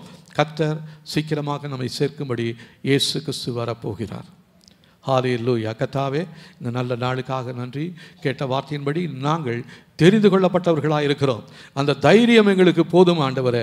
இதை நாங்கள் உறுதியாய் பிடித்து கொண்டு இதில் ஜாக்கிரதையுள்ளவர்களாக இருக்க கர்த்தர் உதவி செய்யுங்க. தேவன் தெரிந்து கொண்டார் என்றதினாலே ஆண்டவரே, நாங்கள் ஆண்டவரே ஏதோ எங்களுடைய மனதுக்கு போன விருப்பமாய், எங்களுடைய இருதயத்துக்கு ஏற்ற மனவியடிமாய் நாங்கள் கர்த்தாவே எங்களையே நாங்கள் நடத்தி கொண்டு போகாதபடிக்கு எங்களை நடத்தி கொண்டு போகிறதான உங்களுடைய கையில் எங்களை ஒப்பு கொடுத்து விடுகிறோம். இனி என்ன நடந்தாலும் ஆண்டவரே, யார் எங்களை கைவிட்டாலும் நாங்கள் உம்மை மாத்திரம் விடப்போவது இல்லை ஆண்டவரே. எங்கள் மேல் கொடுத்துக்கிற அந்த ரட்சிப்பின் வஸ்திரத்தை நாங்கள் இழந்து போயிருக்கிறோம். ஆனால் இழந்து போன அந்த ரட்சிப்பை மறுபடியும் பெற்றுக்கொள்ளும்படியாய் இந்த வேளையில் நம்முடைய கரத்தில் தாழ்த்தி ஒப்புக் கொடுக்கிறோம் ஆண்டவரே. இந்த வார்த்தைகளை கேட்க போகிறதான நம்முடைய பிள்ளைகளுடைய வாழ்க்கையில் ஒருவேளை ரட்சிப்பை இழந்து போயிருப்பார்கள். ஆனால் அந்த இழந்து போன ரட்சிப்பை மறுபடியும் பெற்றுக்கொள்ள கர்த்தர் உதவி செய்யுங்க ஆண்டவரே. புறஜாதிகளாக இருந்தாலும் ஆண்டவரே, நீங்கள் புறஜாதிகளிலிருந்து ரூத்தையும் ஆண்டவரே, நீங்கள் அந்த எகிப்தில் இருந்ததான் அந்த மகளை தெரிந்து கொண்டதுபடியே கர்த்தாவே, இந்த நாளிலும் எங்களை நீங்கள் அழைத்து கொள்வீராக. ராகாபை தெரிந்து கொண்டவர், ரூத்தை தெரிந்து கொண்டவர். எங்களுடைய வாழ்க்கையில் நீர் எங்களை தெரிந்து கொண்டிருக்கிறீர், எங்களை அழைத்திருக்கிறீர், அபிஷேகித்திருக்கிறீர், வரங்களை கொடுத்திருக்கிறீர், வல்லமைகளை கொடுத்திருக்கிறீர். அந்த வல்லமை நிறைந்ததான வரங்களும் வார்த்தைகளும் எங்களை ஆறுதல் படுத்துவதாக. உம்மையும் எங்களையும் பிடிக்க முடியாதபடிக்கு உம்முடைய அன்பின் கயிறுகளினால் எங்களை கட்டி ஆண்டவரே, உம்முடைய பலிபீடத்தில் எங்களை ஒப்புக் கொடுக்கிறோம் ஆண்டவரே. தேவன் தாமை தொடர்ந்து நடத்துவீராக. இதன் மூலமாய் வருகிற எல்லா மகிமையும் இயேசு ராஜா ஒருவருக்கே நாங்கள் செலுத்துகிறோம். இயேசுவின் நாமத்தில் ஜெபிக்கிறோம் நல்ல பிதாவே, ஆமென். நம்முடைய கர்த்தராகிய இயேசு கிறிஸ்துவின் கிருபையும் பிதாவாகிய தேவனுடைய அன்பும் ஆவியானவருடைய காவலும் ஐக்கியமும் என்றும் சதா காலங்களிலும் நம் அனைவரோடும் இருப்பதாக. ஆமென், ஆமென், ஆமென்.